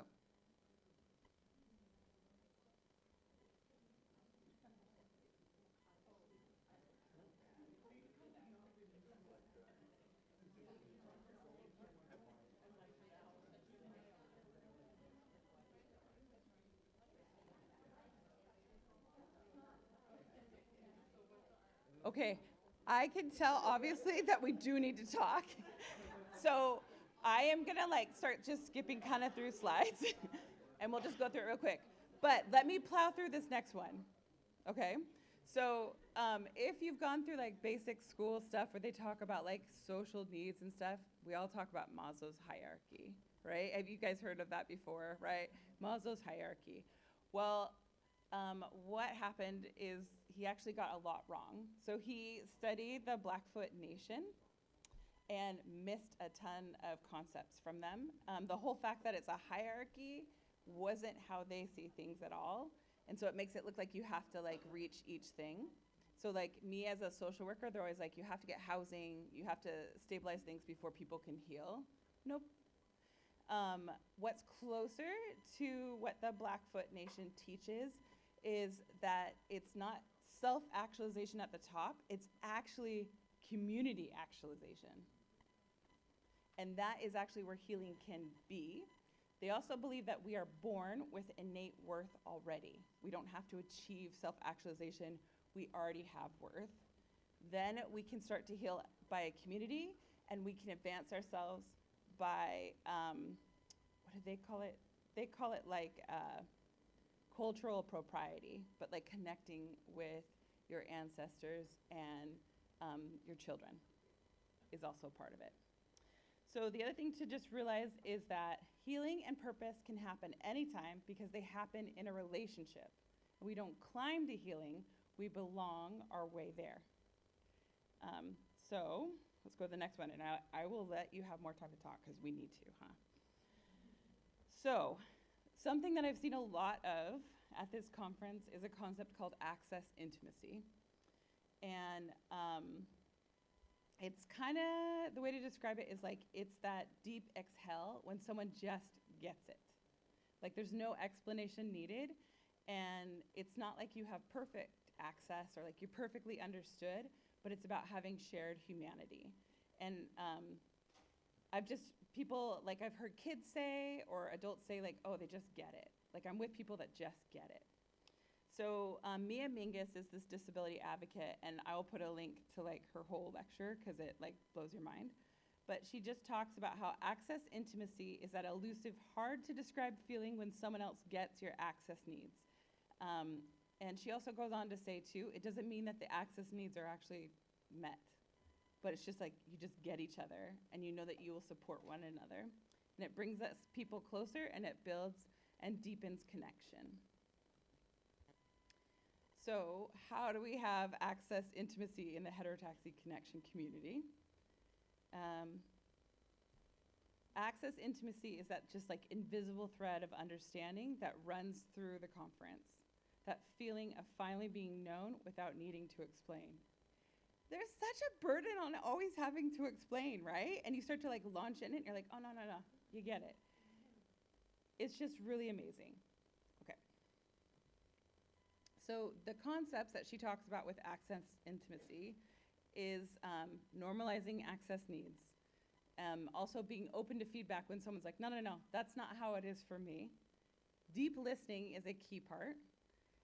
Anticipating and responding to people's needs comes from watching them and seeing patterns and seeing what they might need and asking them if they need things. And it's centering mutual care and interdependence and realizing like we all come through this journey together, and that we build it into the structures that already exist. So it isn't something that we check off, it's something that we practice together. So when we normalize access needs, everyone belongs. When we anticipate and respond, noticing something that has to help, people feel accepted and welcomed. When we stay open to feedback, care has to be a conversation, not a rule book. And when we center mutual care, remembering that every one of us gives and receives help at different times. That's so important to model with our children and within our families, to recognize that everyone needs care at some point. I also heard yesterday of like Monica saying to like normalize that she was maxed out. It's so important to say that out loud for ourselves, to connect with ourselves, and then to model it and make it a place where it can be spoken about within our families. Okay, so this is where it's going to be tricky because you're not going to be able to stop at 2 minutes. We've done this before. So this is going to feel awkward, and that's totally okay, right? But what you're going to do is you're going to turn to that person that you don't really know super well, right? But you've met at the conference. And we're going to practice just sharing something that's been like a bit of a burden on you, or something that's frustrated you or whatever. You don't have to go super deep, but it can just be something that you've been struggling with a little bit. And then the other person that you're talking to, so you're in groups of 2, they just have to listen. They don't say anything back. And then we'll stop at 2 minutes and then switch. But the really important thing is, while the person is talking, this is hard for my little neurospicy brain, you're listening not to respond, but you're listening to just understand and be. That's it. Okay? So, does everyone have, we're not 3s anywhere? Oh, April and Alicia, come up here. And then people online, I guess you just kind of write it out. But okay, first person, go, 2 minutes.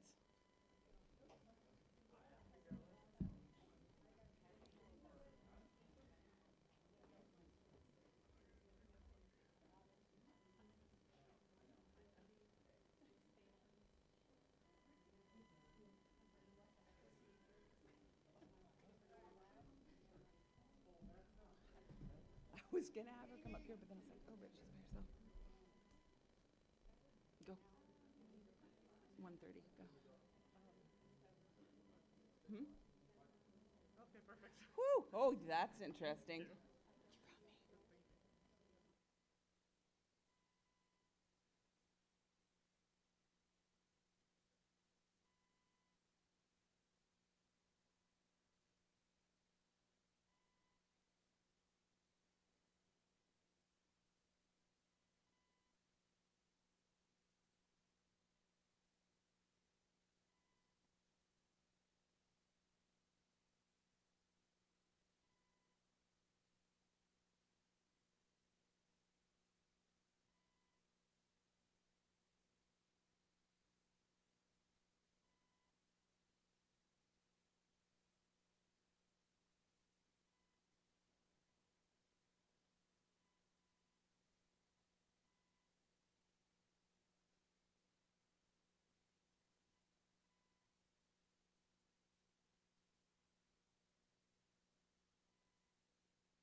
Switch.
So now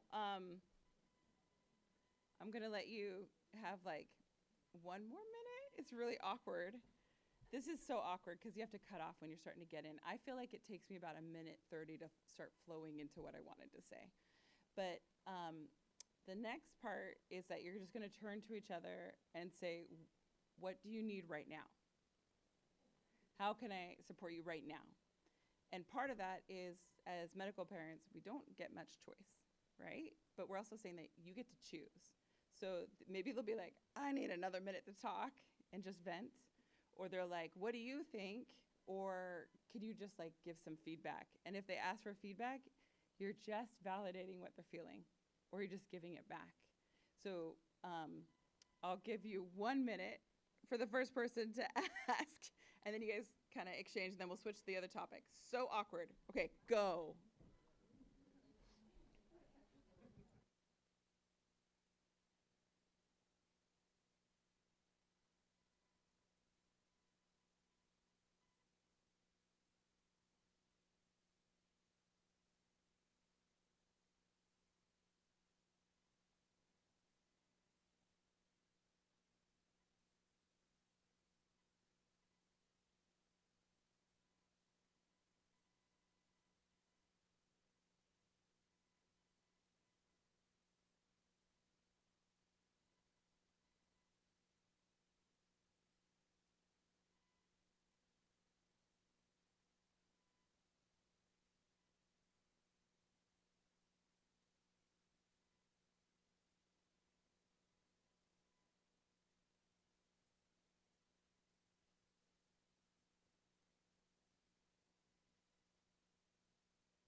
Really switch if you can.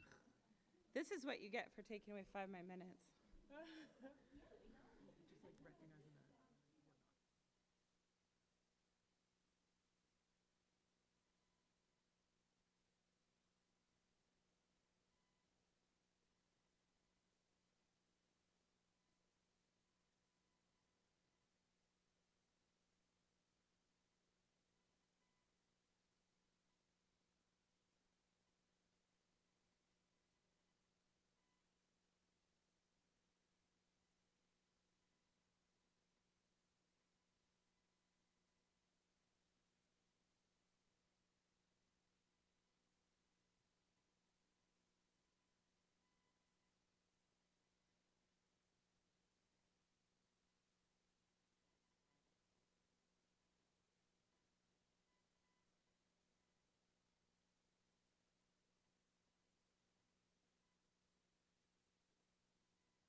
Come back up, or are we done with this part?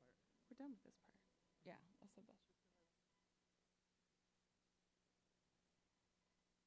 First thing is, one more thing, actually, and then I love that the mic is live and then you'll mute it. I just want you to reflect with the person how it felt just to be listened to, and maybe how you will take that with you moving forward. Okay, 1 minute. That's all you get.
Okay, sorry. Okay, now I'm going down. All right. So, relational healing is, I'm reading this book right now, which is called Counseling Skills for Companioning the Mourner. And in it, there was this quote that just like super resonates with me. And it said, compassion is not a relationship between the healer and the wounded. It is a relationship between equals. Only when we know our own darkness well can we be present with the darkness of others. Compassion becomes real when we recognize our own humanity. And oh crap, Monica, I didn't ask you. Can I share about what your daughter did? Okay. I didn't ask. I'm so sorry. But it really resonates me because, like, in order to sit with someone else's pain, you also have to be willing to touch on your own. And that is the problem with people. That's the problem with people. That is the problem with people that maybe don't necessarily know the same struggles. Maybe they don't know medical struggles, but there's just like some people that you don't see like really big struggles. They haven't had the struggle. And I guess I would say, like, the families that seem to struggle the most that we work with at my facility, one of the palliative docs said they don't know struggle.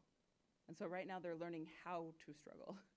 So people that have had like a harder life or a lot of things come at them know how to struggle. And so when you try and share with somebody what you're struggling with, they may not understand it at all, but there are people who just like get you because they know struggle. My kids will say too, like, they know grief because they've sat with it so much. We joke that we save a seat at the table for grief anytime. And so they're like, oh yeah, that's grief. And they're like, we'll talk with their friends about grief and how it feels. And it could be non-death grief too, right? But they're like, I know pain because I have felt pain. So one of the moments I had at this conference was from little Miss Lauren. We were in the playroom and the kids were like trying to figure out who I was or why I was there, because I'm not very helpful in the playroom. But Ethan was like, well, you're a presenter. And then someone else was like, yeah, but are you like family? And I was like, oh yeah. And then I was like, oh, my name tag on the other side says family. And they're like, oh, who's your kid? And I was like, Christian. And they just went, oh, because it was Ethan, Brooklyn, and Lauren. And they just knew right away who Christian was. Ethan's like, his birthday's on our calendar. But Lauren just got really, really sad in this moment and just like was feeling it. And I see this with kids sometimes when they just feel it. But she was like, my cat died. And it was really, really hard. And I was like, And that's really normal. I hear about pets dying or grandparents dying. And this is actually a complaint my kids have. But then Lauren took it a step further that I've never heard a kid do ever. And she said, that was so hard for me. I can't imagine what it would be like to lose a child. Because losing a cat it makes me so sad. I'm so sorry. Bowled me over, right? Because she went the extra step. Kids don't make that step. And that's really like on that part of like, she had to sit with her own pain to start to try and understand mine. Beautiful community. And then I like stumbled through it and I was like, I have all this training, especially in grief counseling. And I couldn't talk to a kid in that moment because it just caught me completely off guard. That's okay. I'm a person too. Okay, so it's just really about sitting together in pain. A burden shared isn't necessarily lighter, but it's different than a burden carried alone. I think it was like a problem shared is a problem divided, and joy shared is joy multiplied. I really like that. But it's really just about like being with each other and sitting in that. It's really also understanding you can't make the pain disappear. I don't want the pain about the loss of my son actually to go away. This is a really weird concept. I'll talk to you about it anyway. But I call it that there's like a toll bridge to where my son is. So I think that he like exists on an island of like memories kind of thing. And I have to cross a bridge to spend time with him. And there's a toll on the bridge. And sometimes I have to pay it both ways, and sometimes I only have to pay it one way.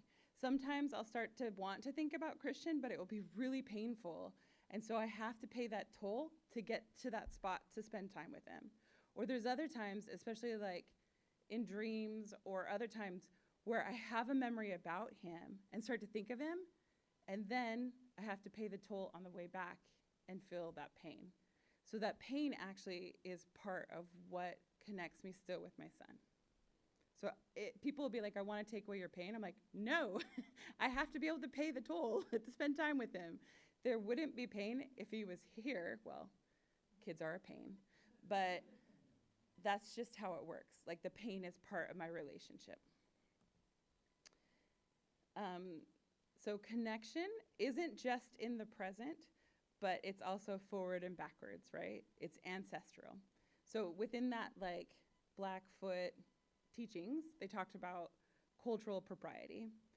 So it reminds us that connection stretches us both directions and that we inherit wisdom and we pass it forward.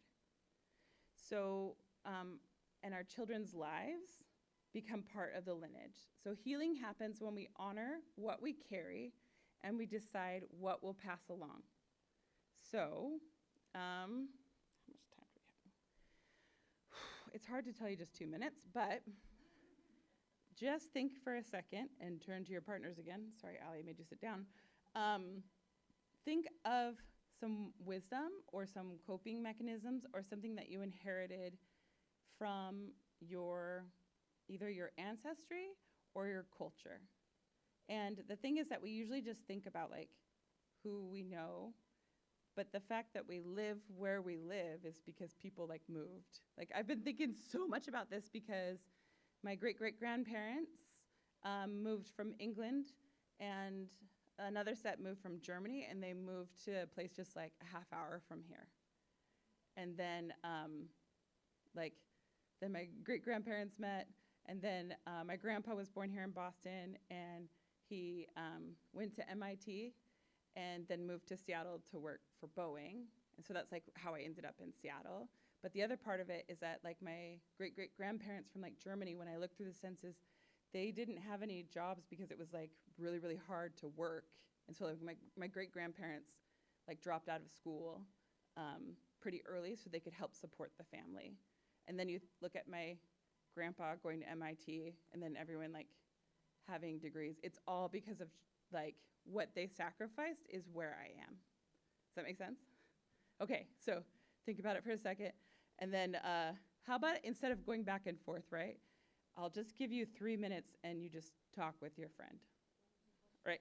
The question is, what do you carry with you and what do you want to pass along? I've been thinking about it with myself, so I guess I'm good. Hi, Daniel. But what do you guys have?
time.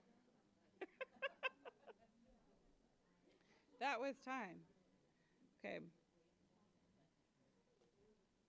So, this is something a little different. I've done it in other places. I don't know, it might feel awkward, and that's okay if it feels awkward. You don't have to do it. But I want you to think of somebody whose strength or love that you draw upon and who loves possibly like your child or you. And there's somebody who have died, like great-grandparent or somebody like that. So think of somebody. You got it in your head? Okay. So what I'm going to do is I will count to 3, and I just want you to say their name out loud, like just in a normal voice, but to say their name. Understand? Okay. So 1, 2, 3. It does feel awkward a little bit. But think about this. What you are doing is bigger than you now. And the connection you feel with your family is more than just now. And when you think about the connections of the people that came before you that got you into this place, you also recognize that they instilled like strength in you, and connecting with them also helps you feel like you can go through what you're going through. They may have never done the same thing, but they have done similar things. Like, I talk about how, like, if I just went back 100 years, people would understand child death because it happened all the time. Like, I read through census records of my family and see how many people lost kids. During the pandemic, I did something with my kids where we took all of like our direct line ancestors that we could think of that were alive during the Spanish flu. And they had like registered like for the military and stuff because it was the same time. So we knew what towns they were in and like what they did for jobs. And then we read news articles from what it was like with that pandemic to understand what our ancestors did with the pandemic before. And there was so many things that were similar too, of like not masking or like not believing it's really there, or like, but I have family that like lost all of their kids in like a mom, right? And so to wonder like how they got through it. And it's far enough removed that no one is alive that went through that. But then I always think about like, I knew my great-grandparents. I still have like 2 of my grandparents. So to think that like they have touched them physically or knew them, and that is the connection to them. So when we think about the name, so like these are the voices that guide us. When we connect with ourselves, we listen to our needs. When we connect with our community, we move beyond isolation. When we connect with our ancestors, we remember we belong to something larger. Healing isn't something that we climb toward, it's something that we create through relationship. It's so important to remember that connection is our medicine. Better take your medicine. And it's how we move towards healing and growth, and it happens together. Again, just those 3 layers. So I want you to think about how you can connect with yourself better, how you can connect with your community better, and when you connect with your ancestors, like how can you bring that up? So last time to talk with each other, a couple minutes. So you got those 3 layers. Think through that. What is one thing that you are going to take from this conference to help harness that power of connection? Discuss.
Okay, try and wrap it up, or put a pin in it and pause for a second.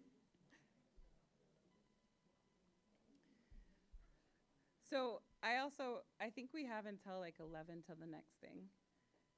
But really quick, does anyone have any questions or want any more references or resources? Because what I'll do is I'll just make another slide and I'll put those all in for later. But I think just keep talking. Like, I'm watching everyone talking and I'm like, take the next 10 minutes or whatever, like before the next session. I'm like, keep talking, keep connecting. We got this. Okay, that's it.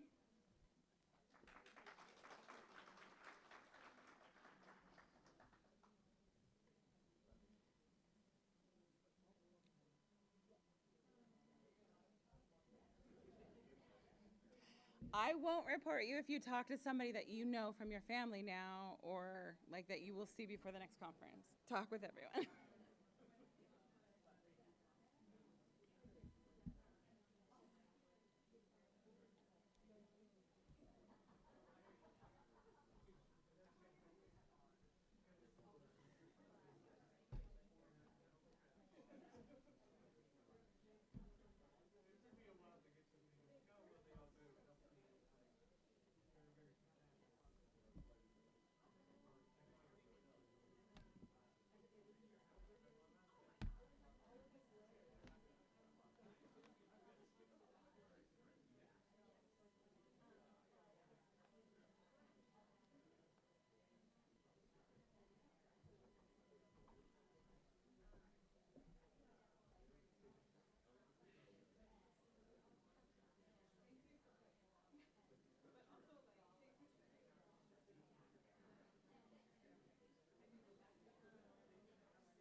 Ding, ding, ding. Okay. No. I've got my own instrument right here. The hills are alive. Okay. All right, so we have one more thing to do, and it's this bizarre thing because you're so exhausted and you just want to go get rest, but you don't want it to end at the same time, right? Right? So here we are. If you were invited to be on a panel on Sunday, this is your moment. So please come on up.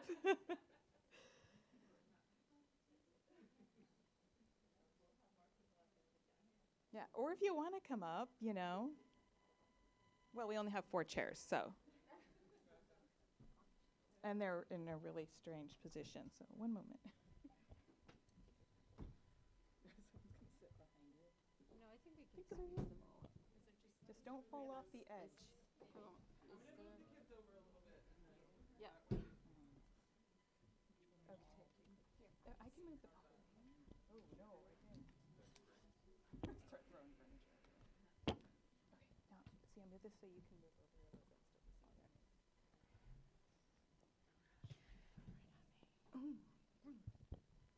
Okay. Alicia, would you like to come up too? Okay. Okay. But you have to sit behind everyone. No. We'll make room. No, we can make you fit.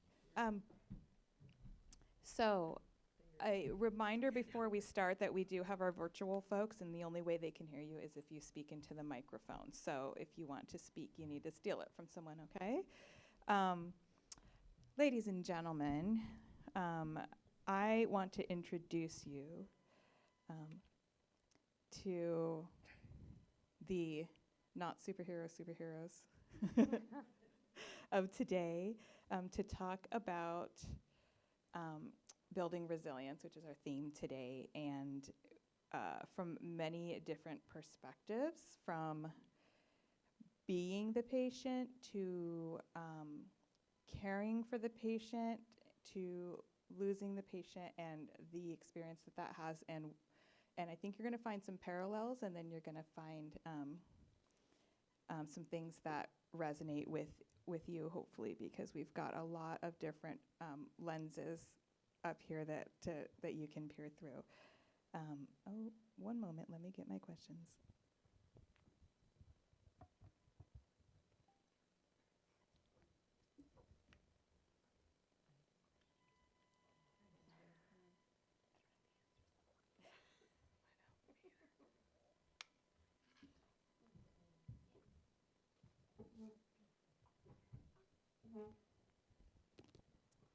All right, we're just gonna roll. So, this is a hard question. When I wrote it, I thought it'd be an easy question, but then after everything we've done here, to start, when you think about your journey with heterotaxy in whatever form that is, how would you define resilience?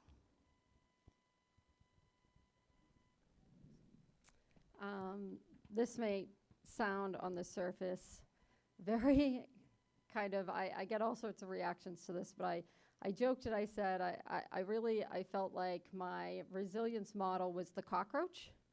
And really, this is because like nobody likes cockroaches. There aren't signs around. When you ask kids, what kind of animal would you like to be? They're not like, I want to be a cockroach. But when you think about them, cockroaches were around 150 million years before the dinosaurs. They have been around for 300 million years. And they are still here because they have adapted to every circumstance, to everything that's been thrown on them. They've become pesticide resistant. You can chop off their head and they can still live for weeks. Cockroaches have kind of figured out this really kind of not pretty, not glamorous way of enduring, of adapting. And I think that kind of reflects how I feel about resilience, because resilience is not, to me, this kind of like toxic positivity, like everything is great, and I've just managed to adapt to this terrible situation and make sunshine and rainbows. Sometimes it's ugly and it's messy and it feels ugly, and you don't want to be doing it. You do not want to be the cockroach.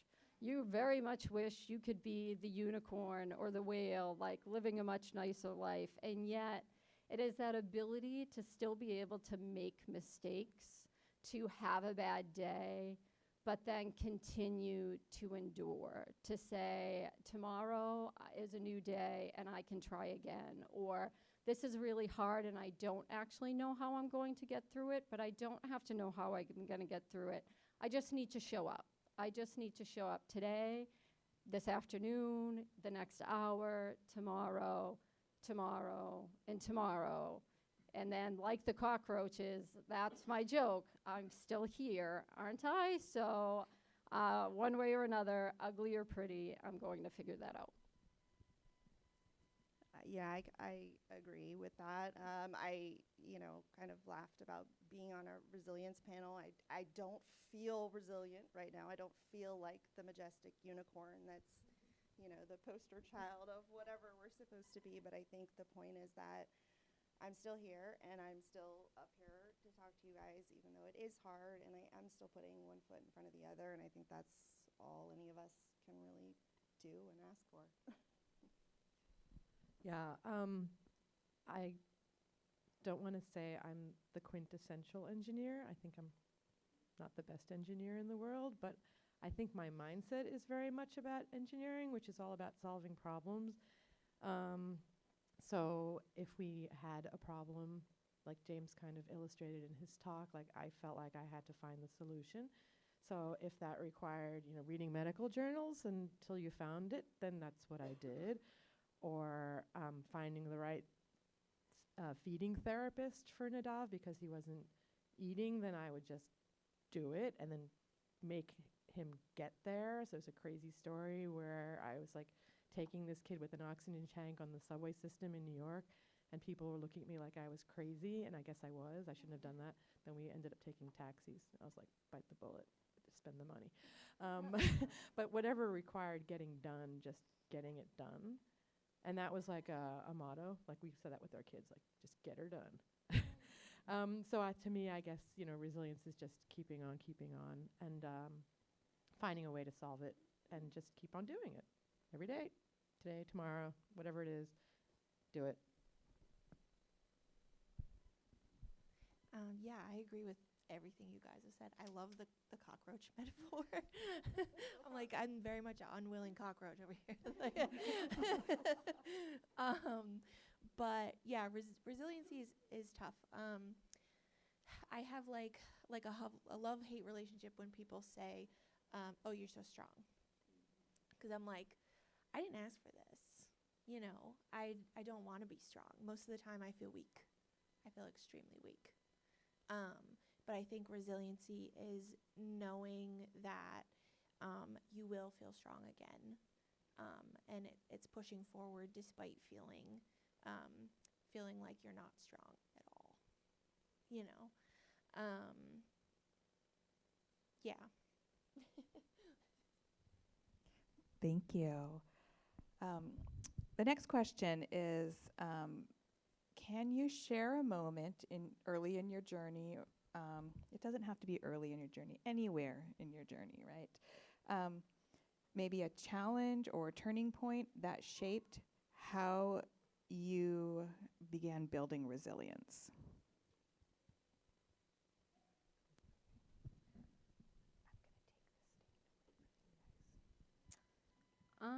I'd say for me, it was pretty early on. It was the very first time Serafina did a prolonged hospitalization.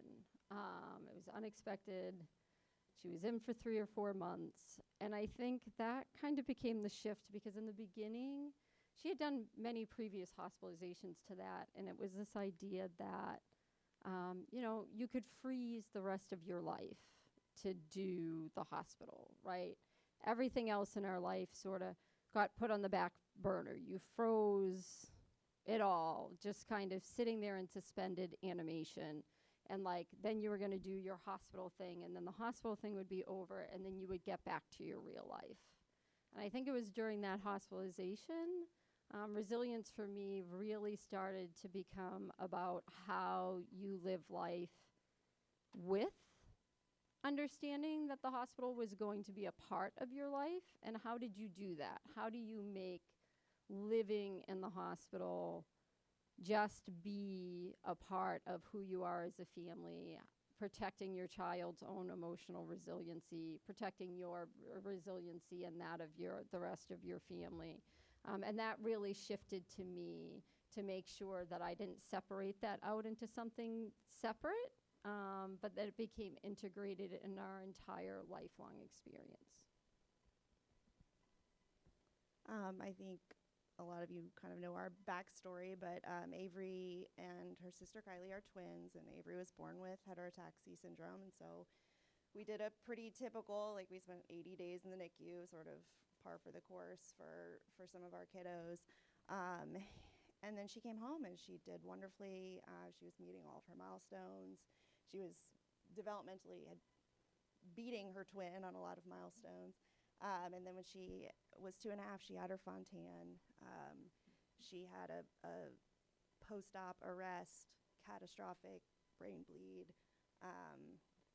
So what we brought an able-bodied child into the hospital, and when we eventually did get out, had a very, very different situation, a very different sort of prognosis, path ahead of us. And I think the big take home from that was that she wasn't supposed to live through any of that. They told us she wasn't going to. We pulled in all of our family, and she just defied all odds and was so resilient that the rest of us had no excuse to do anything but just support her and try to be resilient along with her.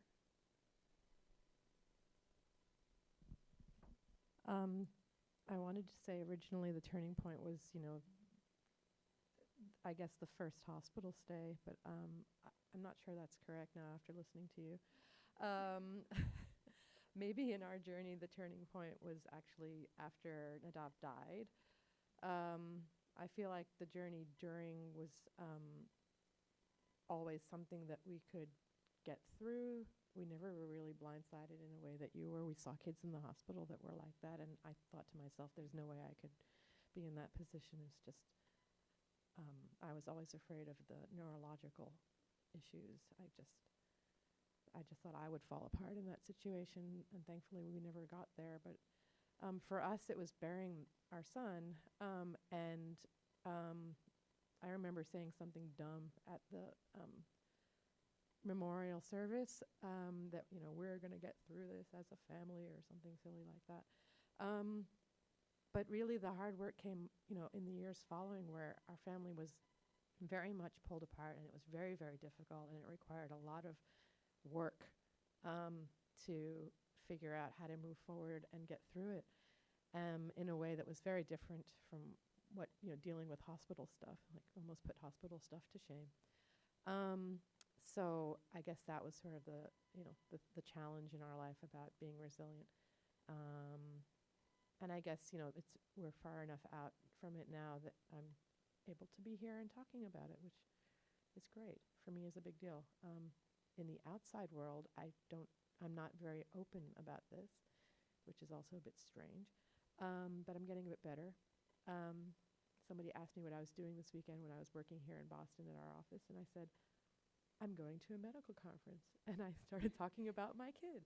And they looked at me and they're like, yeah, I know, because James puts things on LinkedIn and I link to them. So people do know, but they don't talk to me, so I don't know that they know, which has been the story since Nadav died, because I'm not very forthright.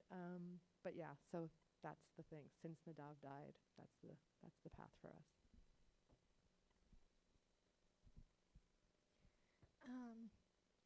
So I feel like I'm early on in my resiliency, journey, especially compared to parents and stuff.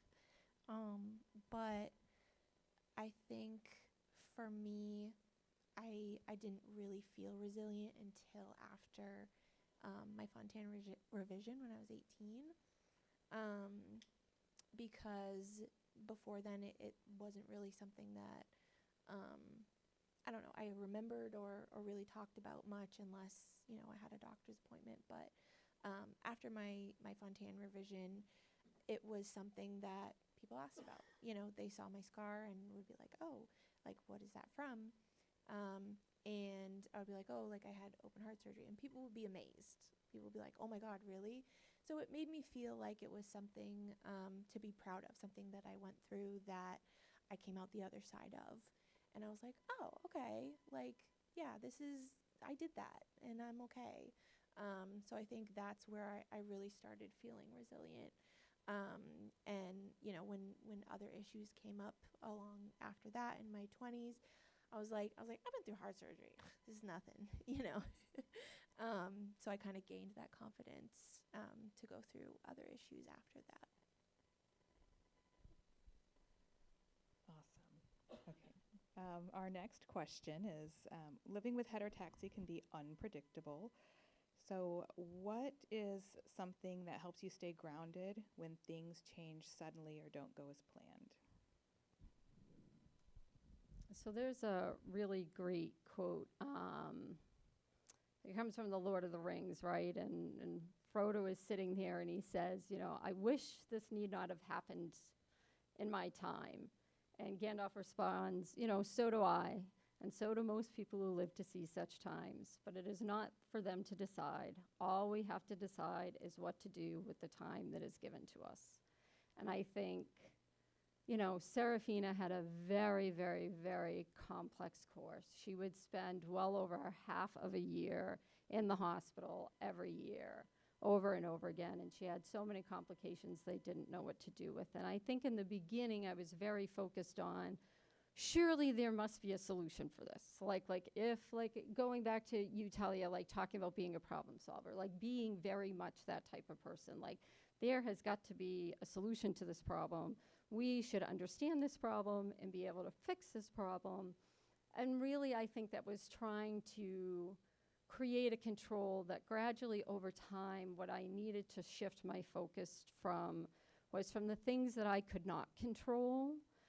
I couldn't control if she was going to end up in the hospital. I couldn't control if she was going to have this particular complication. I couldn't control some of the stuff that happened, and also some of the stuff, right? We're at this conference because heterotaxy care is still in some ways in its infancy. And there were just things that they didn't know. They didn't know how to fix.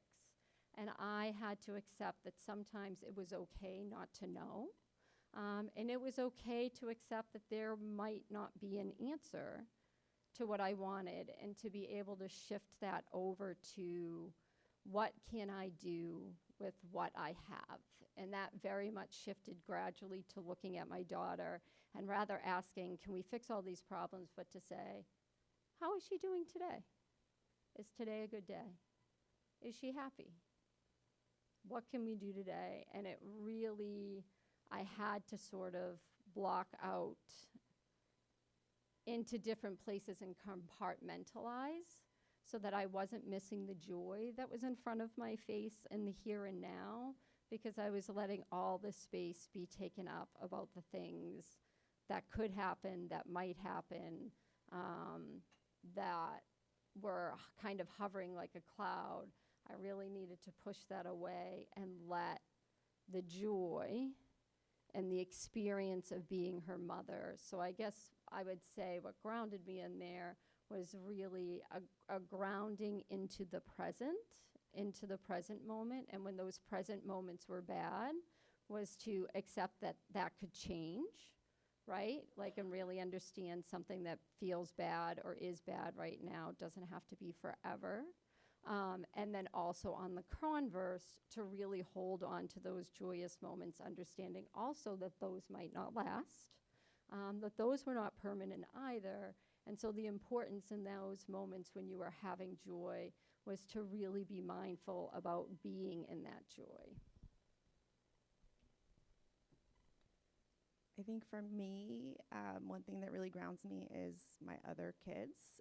There's never really the opportunity to sort of just sit and wallow in what's going on with Avery or what has happened with Avery, because there's 4 other little people that also need me and need me to keep being their mom, even when it's very challenging and very hard. And I think it's been really good for me to have a big family and have the other kids that sort of keep our life semi-normal, because things have got to keep going, and we gotta keep up and wake up every morning and take care of them too. So I think that's really grounding for me personally.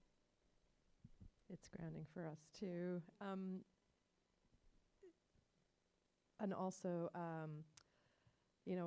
I feel like when we were in the thick of it, there was a time where we were sort of in the clear, and so we really spent a lot of time just being happy and doing fun stuff and doing as much sort of quote unquote normal things, and just enjoying life, right? That's why we're on this earth.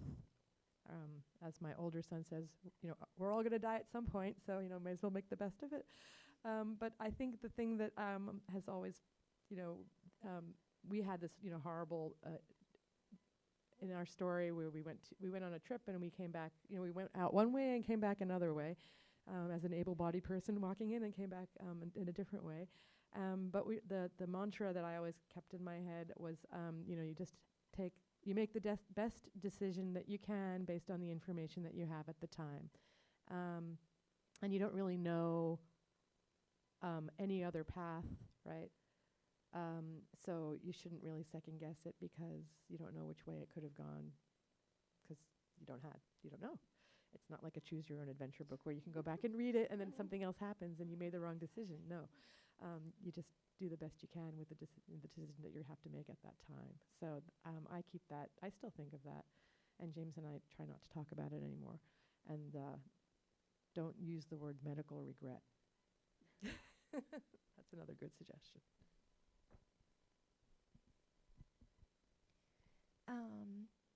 I think what grounds me, which has taken me a long time to learn, is really giving myself time to do the things that I enjoy, and setting aside even a whole day.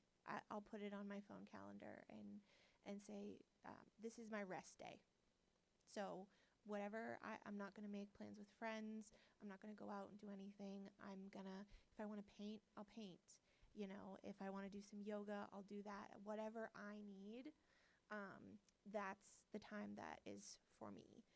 Even if it's like going to a cafe and getting like a matcha latte, or getting like bubble tea, something that makes me happy and brings me joy. I'm like, I need this. This is very important, and I think just as important as taking your meds, talking to your therapist, stuff like that is really making sure that you are finding time to rest and enjoy your life, because that's why you're here. So I think teacher Amy would give them all an A for those answers.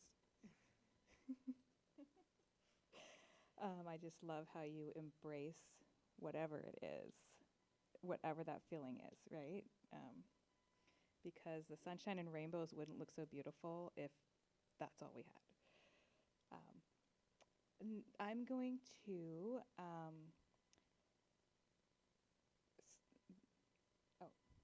I'm going to skip some questions, and so I apologize if you kind of had like a hierarchy of answers. So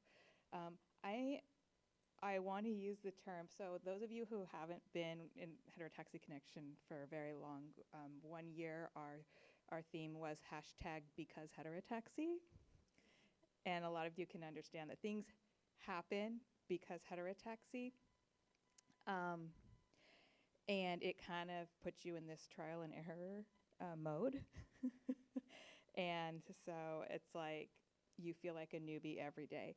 And so when you hear trial and error, can you think of a moment where, something that just sticks in your memory bank related to heterotaxy that you could share with us?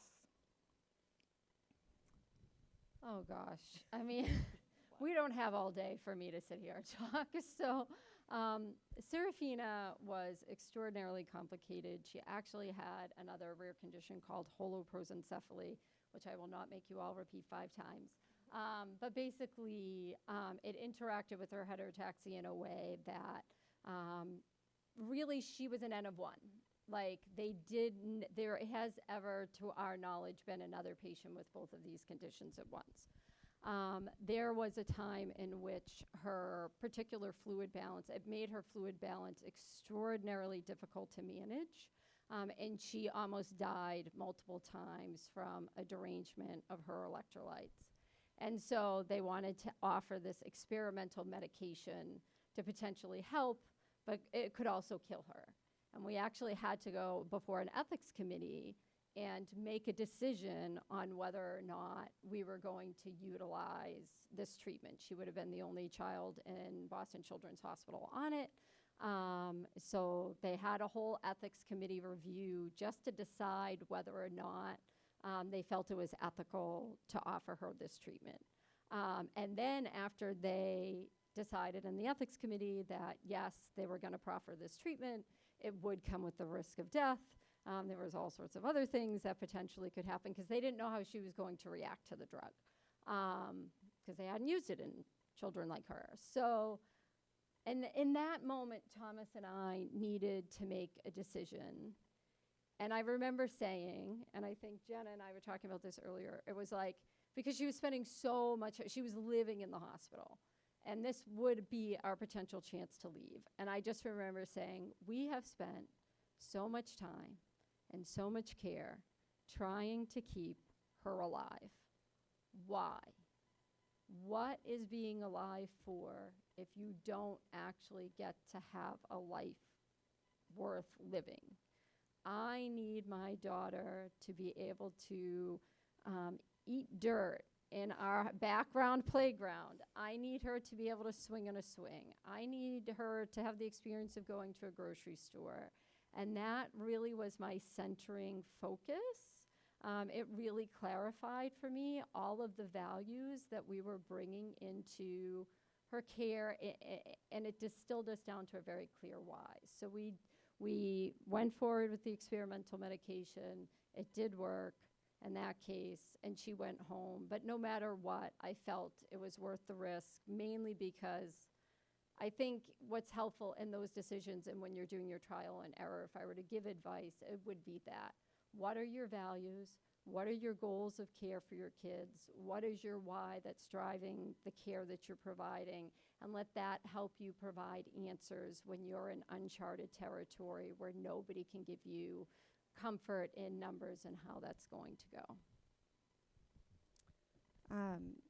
When Avery had her brain injury and she was on ECMO, I think, for 8 days, and she started to kind of show that she was going to maybe have some hope for a future, they wanted to put her straight to a trach because she was intubated at that time. They said, there's no way she's going to ever be able to breathe on her own. Like, let's not put her through the stress of extubating and then having to rush her for a trach. And Spencer and I were both like, you know, she hasn't really done anything the way that you have said that she's going to do these things because heterotaxy. We need you to give her a chance. And she's not on a trach. She was extubated. So I think, you know, just speaking to, like, there is a lot of trial and error, but there's also a lot of knowing your kids and advocating for your kids. And it's sometimes going to be the more inconvenient choice for the hospital because they would have had to, like, rush her and do something really urgently that they didn't want to do. But she probably then would have been on a trach for the rest of her life. And, you know, sometimes you just have to say, like, heterotaxy is its own whole thing, and you just have to listen and advocate for your own kids sometimes. Yeah, I mean, we had sort of 2 trial and error, well, we had many trial and error moments, but I'm thinking of 2, and one was a good thing, and the second one was not. So I guess the moral of the story is you never know. But there are, So in our experience, I wanted to talk a little bit about lymphatics because you raised it earlier, and I know there's some questions, and we didn't talk about it in the medical section at all, which is interesting. It just points to, that there's the understanding of heterotaxy is sort of, at an early stage. And I know, we were in discussions with Boston for this conference, but there are other centers that are a bit further ahead with lymphatic programs, like Children's Hospital of Philadelphia, and that was one of the things that Nadav was struggling with when we flew back from Australia, and he was leaking 9 liters through his chest drain. That the lymphatic imaging was able to identify where there were leaks into the system that were then going into his lungs, that was then draining out of his into his chest drains. So the trial and error was understanding that whole system and what the effect was on his body and what needed to be done. And I'm going to plug the lymphatics program that was telling Alicia and anyone else who ends up in this situation. It's mostly for the kids who are cardiac focused and who have issues with protein losing enteropathy, and which leads then to plastic bronchitis. Someone did mention plastic bronchitis, but didn't really talk about lymphatics. But that's the solution in there lurking. And we had Dr. Yoav Dori and at the time Maxime Itkin, who's now at Nemours, who's an interventional radiologist who was helping to map the lymphatic system and identify which vessels then needed to be clogged with surgical glue. So it's kind of like, sometimes I think of this as like Legos and, kids playing in the next room over. That's what we're doing with our kids' bodies. It's really trial and error, even from the medical side. But it worked. They plugged his hole. He was finally able to get home after leaking for 9 months, 3 months in Australia and 6 months in Philadelphia. So that was a positive story. And then just because of his course, his blood flow was retrograde. He was growing collaterals everywhere in his body, and he was completely off the map, the medical map. And no one had any solutions, and we had access to our 4th hospital, which was Columbia, Morgan Stanley Children's, and there was one interventional cardiologist there who thought he had some solutions on the trial and error front, and we understood we should have had an ethics committee meeting on this, but we understood that we were putting him in the hands of somebody who was, this was a life or death kind of thing. It could have gone either way, but he thought he was able to coil off the right collaterals in the right order to then urge the right blood flow to maybe make a sustainable circulation. And it was back to the same sort of value system that you're talking about, right? What sort of life do you want to try to achieve, and how far are you willing to go?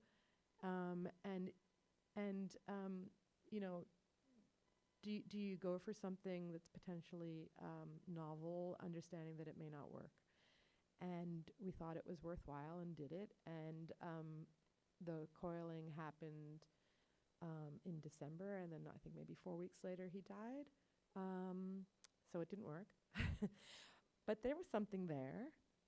And this is sort of, I don't know if anyone heard me, I was kind of questioning Dr. Hoganson about I'm really interested in the modeling, the CFD modeling. And I wanted to know where it fell over. And, it's nice to show a clean circulatory system with defined vessels.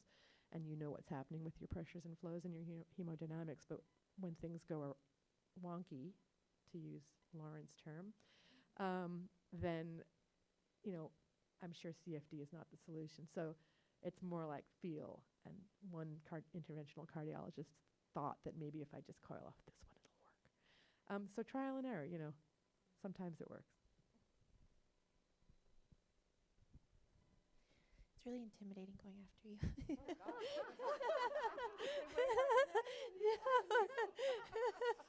going to start with you on the next one. Okay. Yeah, I think my mom can probably speak better to the trial and error stuff, because I think there was a lot of that when I was a baby that I don't remember. But there is one story that she tells me a lot about when they found out that I had malrotated intestines. because of the heterotaxia. I must have been 1 or 2, maybe around that age. And my mom was noticing that I was spitting up more than she thought was normal. She was like, it just seems like everything I give her just comes right back up, like she's not actually digesting anything. And, primary care doctors, I don't really know a whole lot. We're kind of just like, oh, that's normal. Like, baby spit up. Like, and my mom was like, no, I know my kid, this is not normal. So I have it to this day. My parents got a journal and started measuring, like in milliliters, how much they were feeding me and how much I was spitting up.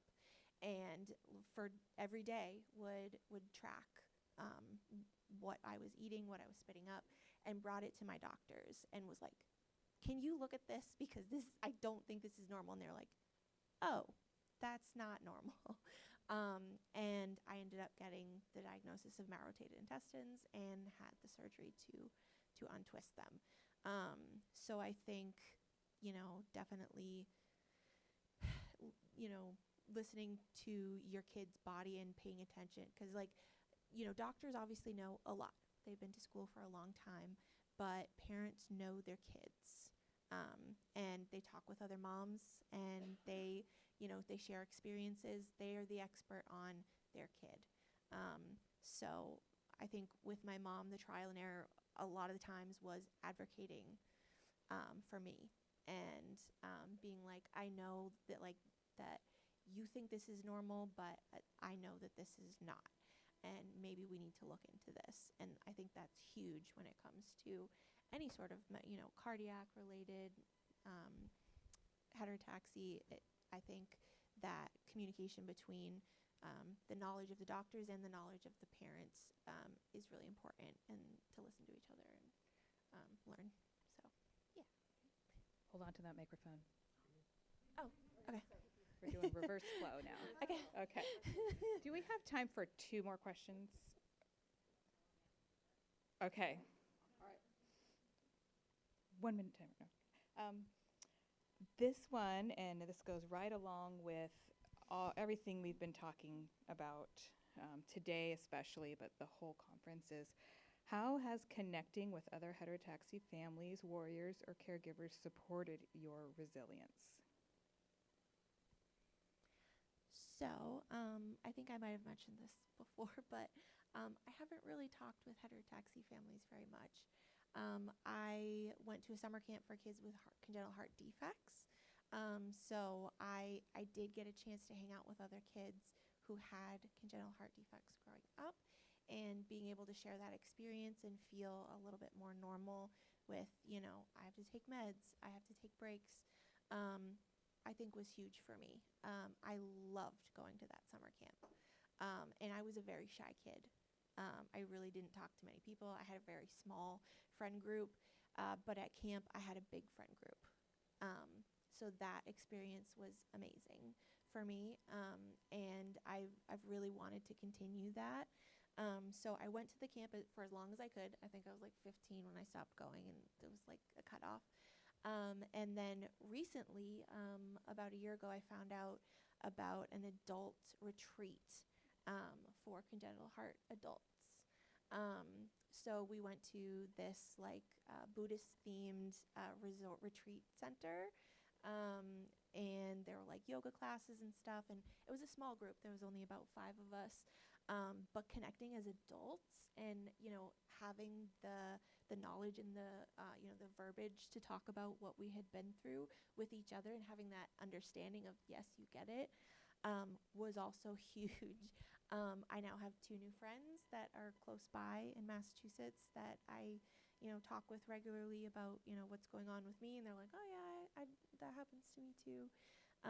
So having that support has been huge. It's been really awesome. Obviously, I think in one of the presentations, it was doesn't make the burden lighter, but it's better. It's a little better talking about it with other people. I'll be quick. This is new to us. It's great to be here. thanks, I guess, to Monica for finding James at the other conference and bringing us into this world. We didn't have it before, and I don't think you guys were around when we were diagnosed, so I feel a little bit better that I didn't find you at the time. But we've always had somebody from our hospital that they hooked us up with, so we've had at least one family, and then we met another family in the NICU, and then when we were stuck in Australia, we met 2 other families, so we've always had like a little mini community, not exactly heterotaxi, but people who got it, so that's always helped to have somebody around. And especially the one family from the NICU, we've kind of had like family therapy sessions where we just get together, eat steak, drink red wine, and cry. And that's really great. I guess we were sort of lucky enough to sort of stumble onto finding some of you guys early on in the journey. It really has made such a huge difference to me, and I'm not going to.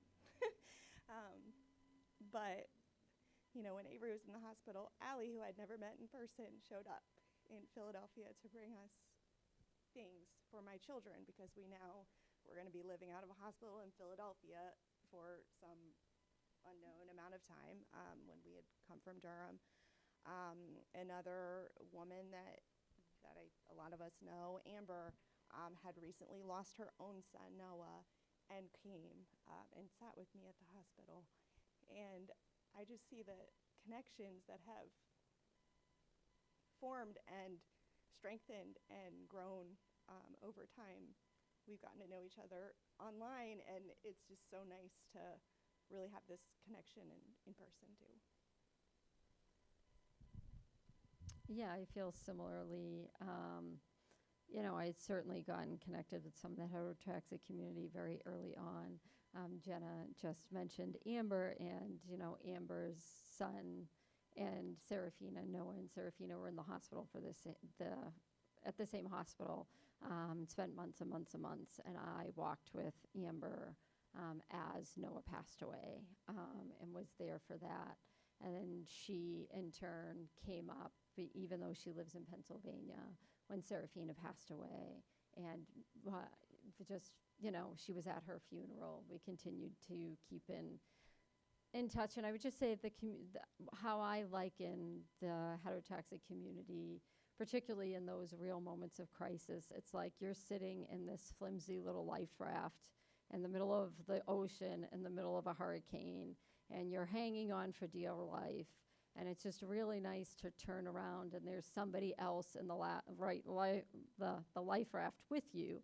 And it doesn't mean everything's going great for you. Like at one point, you know, Amber and I would joke, you know, Serafina was getting sent to the medicine ICU, Noah was getting sent into the cardiac ICU, everybody's getting bad news, but you didn't have to get that bad news alone.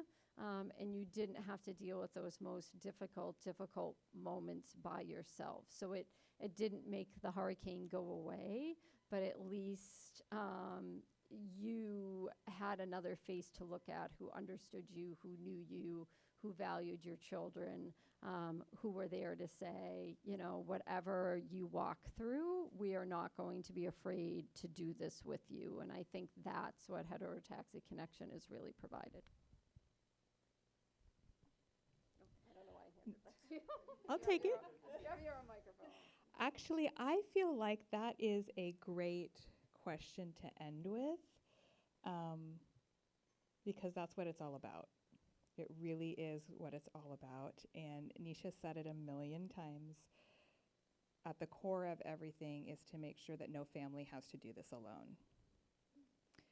And not only are we not doing it alone, we're finding people and forcing them into our club against their will, and then convincing them it's the best family on the planet, which it is, right? And so we are so, so, so, so grateful that we've been able to come together and share our perspectives and realize we are all experts in this.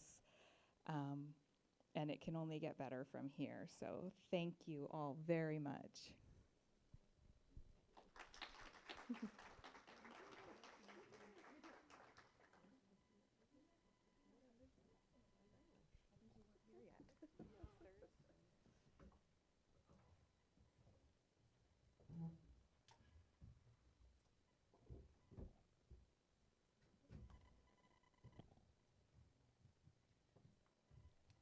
as this conference comes to a close, I hope that you have been fed.